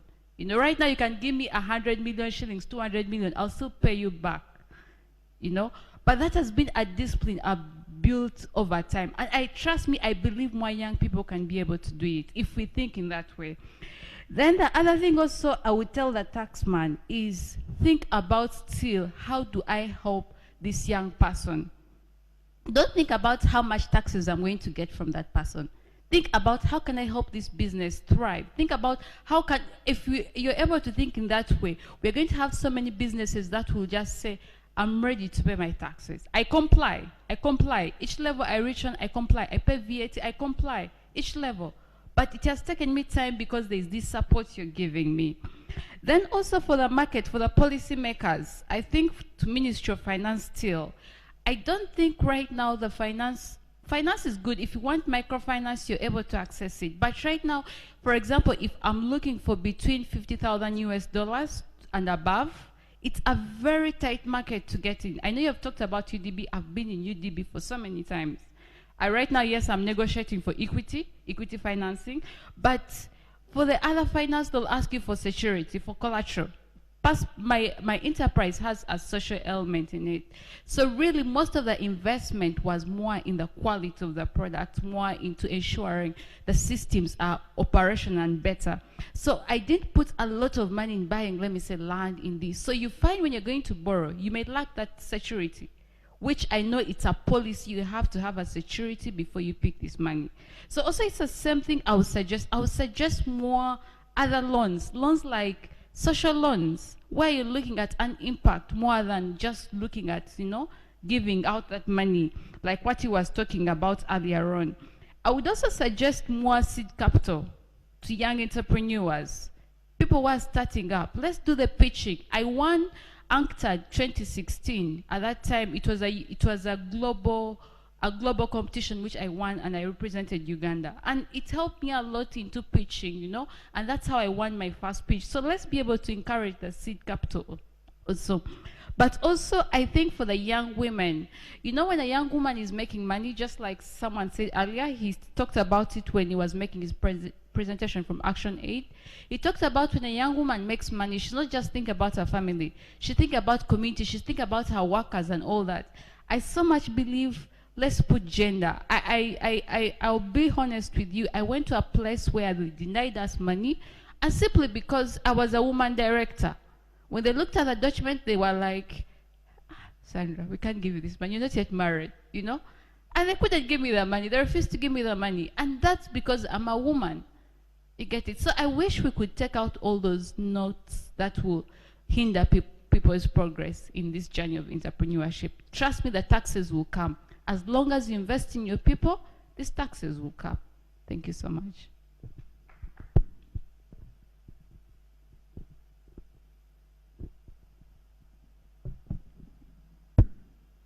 I think for me, maybe just one comment that I would want to maybe respond to, the issue on import substitution, especially issues around government increasing, say, taxes on fabrics without putting into consideration the fact that there are quite a number of young people who are manufacturing or doing a lot of work around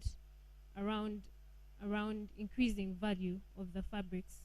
So it would be good if government is putting in place such new measures, even if they're aimed at protecting the economy in the long run. They need to do quite a lot of research, but also prepare the young people in terms of how these different taxes are going to impact them and impact their businesses. And then lastly, for me, it's about government emphasizing the need for government to put in place policies that are responsive, and responsive putting into consideration the fact that there are different groups of people. Even when it comes to youth, the policies being put in place should be factoring into consideration the fact that there are rural youth, there are urban youth, there are male and female, and all these are different dynamics that should be put into consideration when it comes to policy formulation. So, and then when it comes to the youth, it's for me to urge all of you to take interest in some of these issues. They impact you in your day-to-day life, and you actually need to engage in one way or another to see that the policies are more responsive to your needs. All right, then Solomon. Yes, I was asked a number of questions. I'll start with Mr. Bill's questions. But before I answer the questions, I'll just start with one caveat, that URA is an implementing body. We're not the policy makers. Mr. Kagwa and I interact on the basis of Section 3 of the URA Act, which says that we can advise. So the ministry may or may not take our advice, but we will implement whatever the law will be. So the first question, I think from Mr. Bill, was as regards how they can participate in the discussion on taxation of the digital economy so as to avoid the outcomes of previous efforts at taxing the digital economy. You can do that at any time. If you if you have an idea regarding taxation of the digital economy and you write to the Ministry of Finance, you can copy in URA. There is a very good chance that idea itself will arrive at my desk, me personally. I have responded to even handwritten, literally, someone, there was a campus student, I think third year at Chambogo, who one time had an idea and wrote it down to the Commissioner General, and it trickled down to me, and I had to draft a response to it, inviting him for further discussion, and we had a discussion about that idea. So we are open to ideas. We are aware that we don't have all the information, we don't have all the ideas. Young people can have interesting ideas. It's often very helpful to have a fresh take on things. People who have been seasoned involved in things for long can begin to have, we can calcify in our minds in the way we approach certain things. So I know that we are very open. Though maybe in a more, what would be interesting would be if we could have more open discussions such as these ones. If you share something with me, I'll take it. In all kinds of ways. If you communicate, if you send the idea to URA or to Ministry of Finance, the idea will reach us. And you can be invited. We meet with stakeholders. There are some faces here that are very familiar. We've met with them regarding different ideas that they may be sharing regarding tax policy. So at any time, anyone who wants to engage is free to do so. I can even share my contacts if that is desirable. And regarding the digital service tax itself, you were asking how, if we take that route, we are going to deal with the backlash from the US. The United States has been very hostile to the digital service tax. Any country, big or small, that attempts to tax through a digital service tax is, the US will threaten a trade war with you.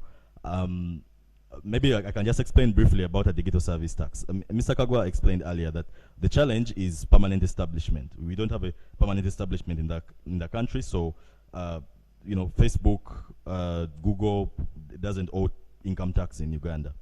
So what a digital service tax would do is, say, create a threshold, and maybe it would function actually more akin to a kind of excise duty, but it would be under the income tax. So it creates a threshold and says, if you meet these conditions, you know, maybe a certain number of subscribers in the country, you have a certain gross turnover, or a certain amount you're getting from the country. You can say, if you have 100,000 subscribers in the country, if you're making this amount of money from the country, then you will owe 3% of your total revenues from Uganda will be owed to Uganda, and then you would have to pay it. So that's the kind of tax that we'd be looking at. So it bypasses the normal international tax regime that would look for a permanent establishment. So the US has been very hostile to that, but the US was very, very hostile to that under the current president, who may soon be a former president. And so depending on how things go, but based on the direction things are going right now, there's a high likelihood that that is likely to change. The US will then come into the discussion. If the new president comes on, he's likely to come into the discussion of the OECD, so that we can have more sort of harmonious discussion regarding the digital taxes, like the digital service tax. So there is little risk there as far as I'm concerned. Then Mr. Blaze raised the issue of tax, whether we understand the digital economy, the gig economy, and basing on the fact that we are taxing people like the insurance agents, that we actually didn't introduce a new tax, we increased the tax. So there was already a pre-existing 6% tax, we just increased it to 10%. But there was something interesting that Mr. Blaze mentioned. He mentioned that I think only 14% of people who were interviewed in a study he did knew about taxes. And that's very interesting, because according to the UBOS, I think it's the UBOS household survey of 2018, if I'm not mistaken, it says there are 15.1 million working Ugandans, right? Now, our taxpayer register, according to the URA report, June 2020, is 1.6 million. So we only have about 10% of the people who are active, who are working, who are earning income, who are on our taxpayer register. So that already is a problem. It shows you that when you find people who are ignorant of tax, the first thing that you should come to mind at least is that there's a high likelihood this person has never paid a direct tax in his life, his or her life. So that means we have a challenge of non-compliance. The reason why we use withholding taxes, a withholding tax works in this way. I'm supposed to make a payment to you, but in making the payment, I withhold a portion and remit it to URA on your behalf. Now, the reason why we have withholding taxes is as a compliance mechanism.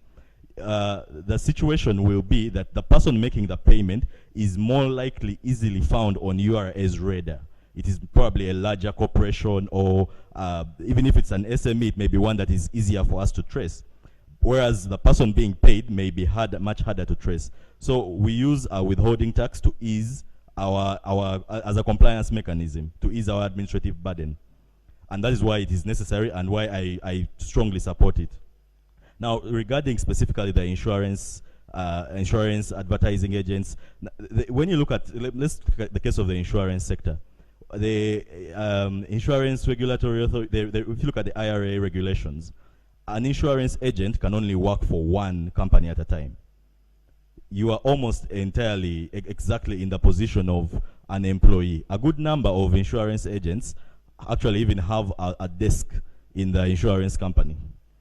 It came to the point where URA actually attempted to treat insurance agents as employees because they were earning, and they're earning these amounts of money on a monthly basis, but the withholding tax rate was only 6%, which is the withholding tax rate for a consultant or a contractor, someone who is doing his own business, but is doing business for multiple people. So different people are each withholding 6%.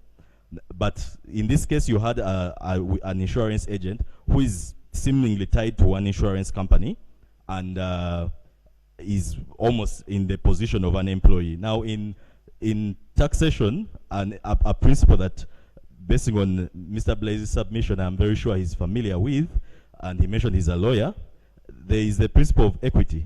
Equity means people who are in the same position should be treated the same way.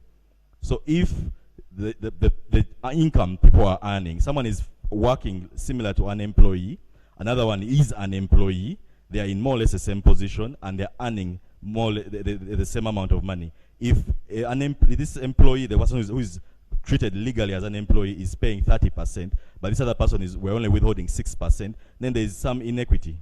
So URA actually attempted to treat them as employees, and there was a court battle, and URA eventually lost.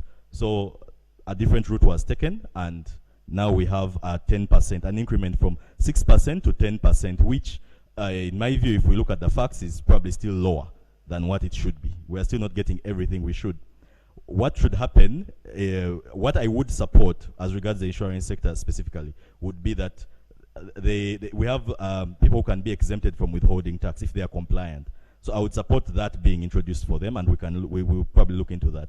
That if someone is an insurance agent, files his returns, his or her returns, and is compliant, then they wouldn't have to be a withholding tax applicable. Regarding the gig economy, I actually thought you seem to have it backwards, because it seems we are actually alive to the gig economy, given the actions we are taking. The fact that we are focusing on withholding tax means we understand that someone may have 3 jobs at the same time.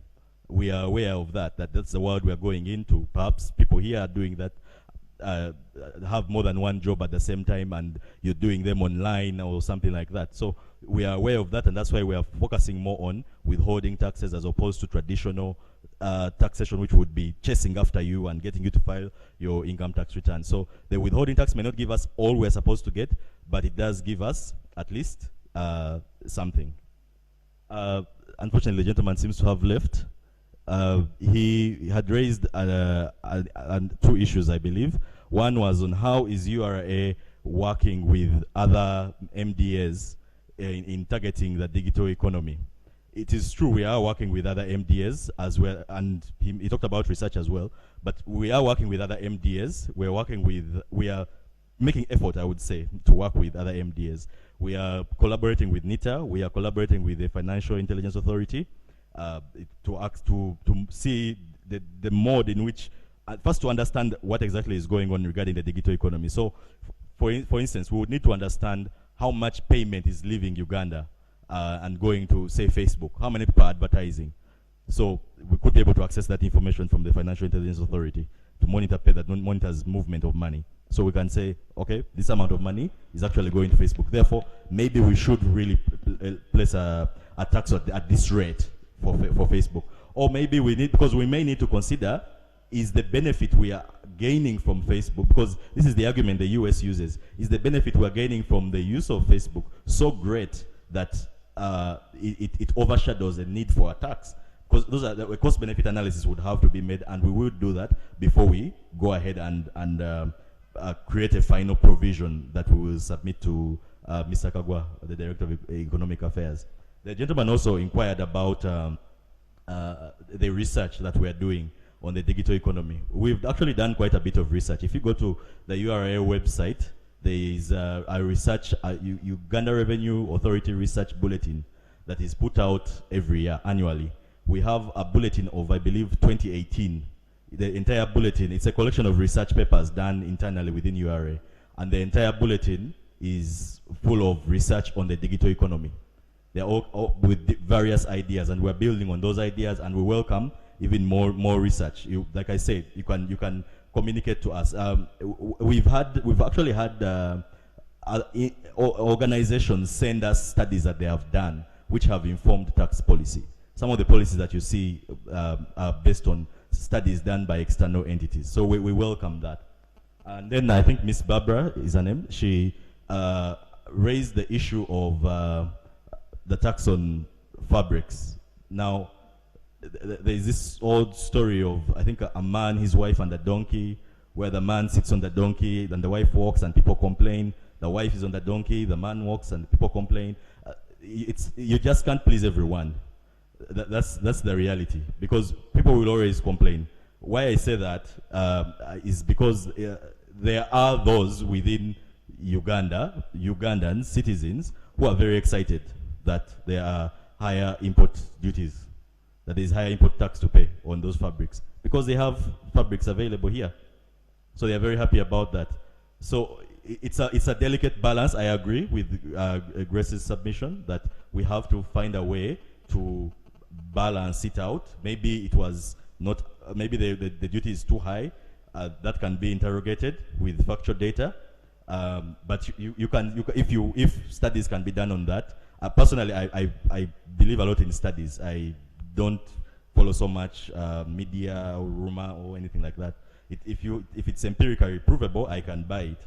So if you have a study, or if you have evidence of that is in some, there's a clear imbalance tilting maybe towards the larger corporations vis-a-vis the smaller startups, then that can be interrogated and debated, submitted to URA, submitted to Ministry of Finance. I know Mr. Kagwa is very open-minded, and he will listen to it, and we can see how to go about it.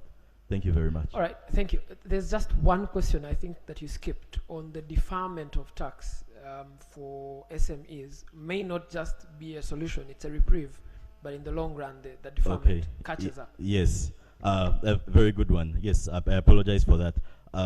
Regarding a kind of, I don't know, exemption waiver for startups is something I would never ever support.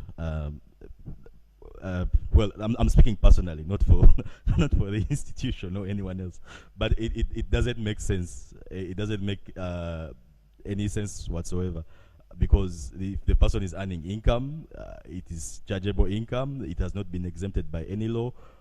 I mean, it doesn't make any sense. You're earning. Okay, first think of different scenarios. Consider Phoenix companies. A Phoenix company is a company which just keeps reinventing itself. So I can be a perpetual startup. I can always just register another company.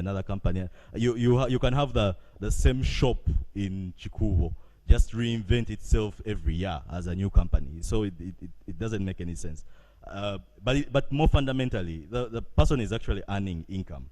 And businesses vary. There are businesses, I agree, that can take even 10 years before they make any actual money. When you read about some of the sectors like the oil and gas sector or the mining sector, I marvel at the investment people can make. Someone pours $10 million over a period of 10 years before he or she has made any income, and they're still continuing to pour more and more money, waiting to make, hoping that, prospecting, yeah? They're just hoping that they may find gold, and then they may not find it, and it may be a total loss. But then there are businesses that might hit it big on day one. There are businesses, For example, take an example of the way Matters Day used to be in Namugongo. There are businesses that exist for just that week, in Matters Day week, and they make a killing, and that's enough to keep them going. Or maybe they exist literally within that week only and stop to exist. There are all kinds of businesses that can exist. So we cannot possibly have a fixed, even a 1 year reprieve, 3 year, 5 year. For me, I don't comprehend how that would be. What I see in the law seems to be very reasonable. The law says you have 4 years in which the first 4 years of your business, you claim 25% of your startup capital in each year. Your startup costs, you can claim them, 25% of them in each year. And for me, that seems fair. That seems reasonable. Along with, if we look at other expenses, it's likely you may not even have any tax to pay. If you don't have any income chargeable to tax, you will not pay any tax. If you're making a loss, you will not pay any tax. So it seems reasonable and fair for the startups. For those in niche sectors with peculiarities, like we've talked about the VAT exemption on development of software, local developed software, arrangements can be made like that. But by and large, I cannot conceive of a general exemption for startups. Thank you. All right, thank you so much, Solomon. A round of applause for our panelists. They've done incredibly amazing. And thank you so much also for listening to them. But I want to now immediately invite Mrs. Jen Nalunga. Oh, she has delegated her duties. Yeah, but I think that my job here too is done.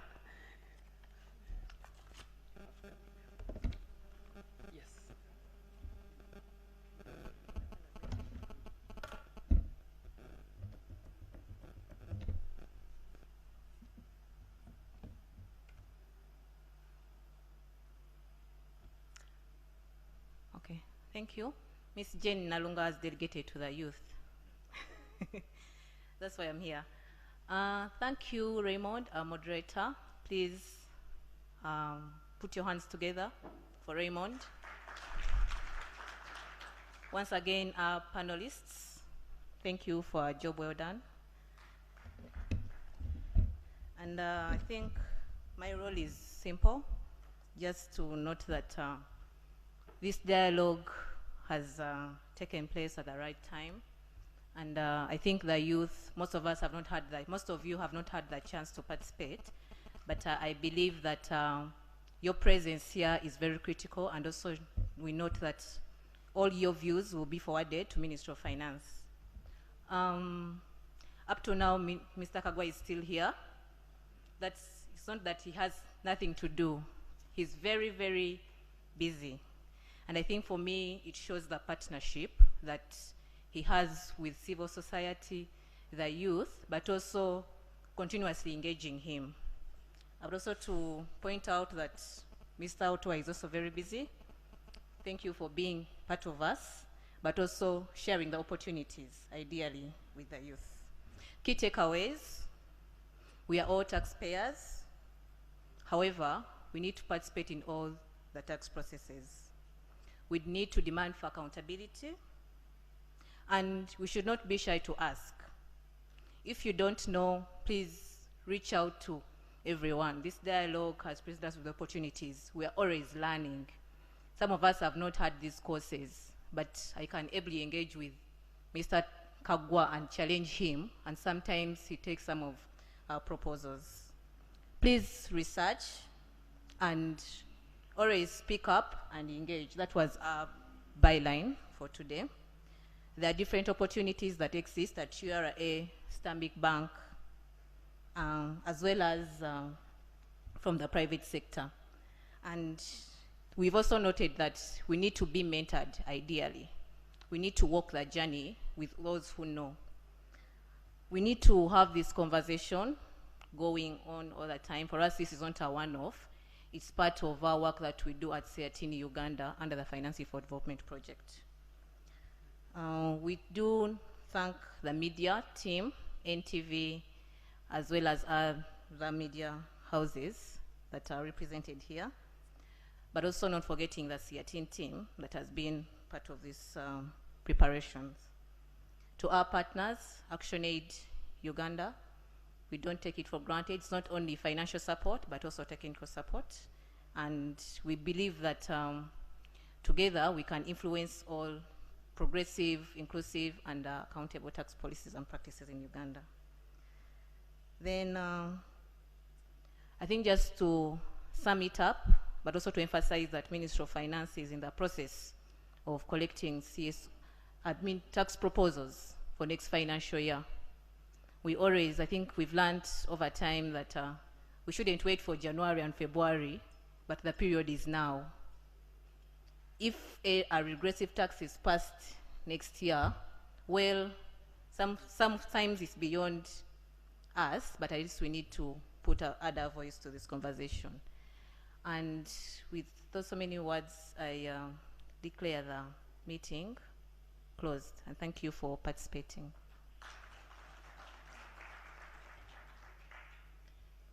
You see my colleagues for a modest facilitation before you leave. Thank you.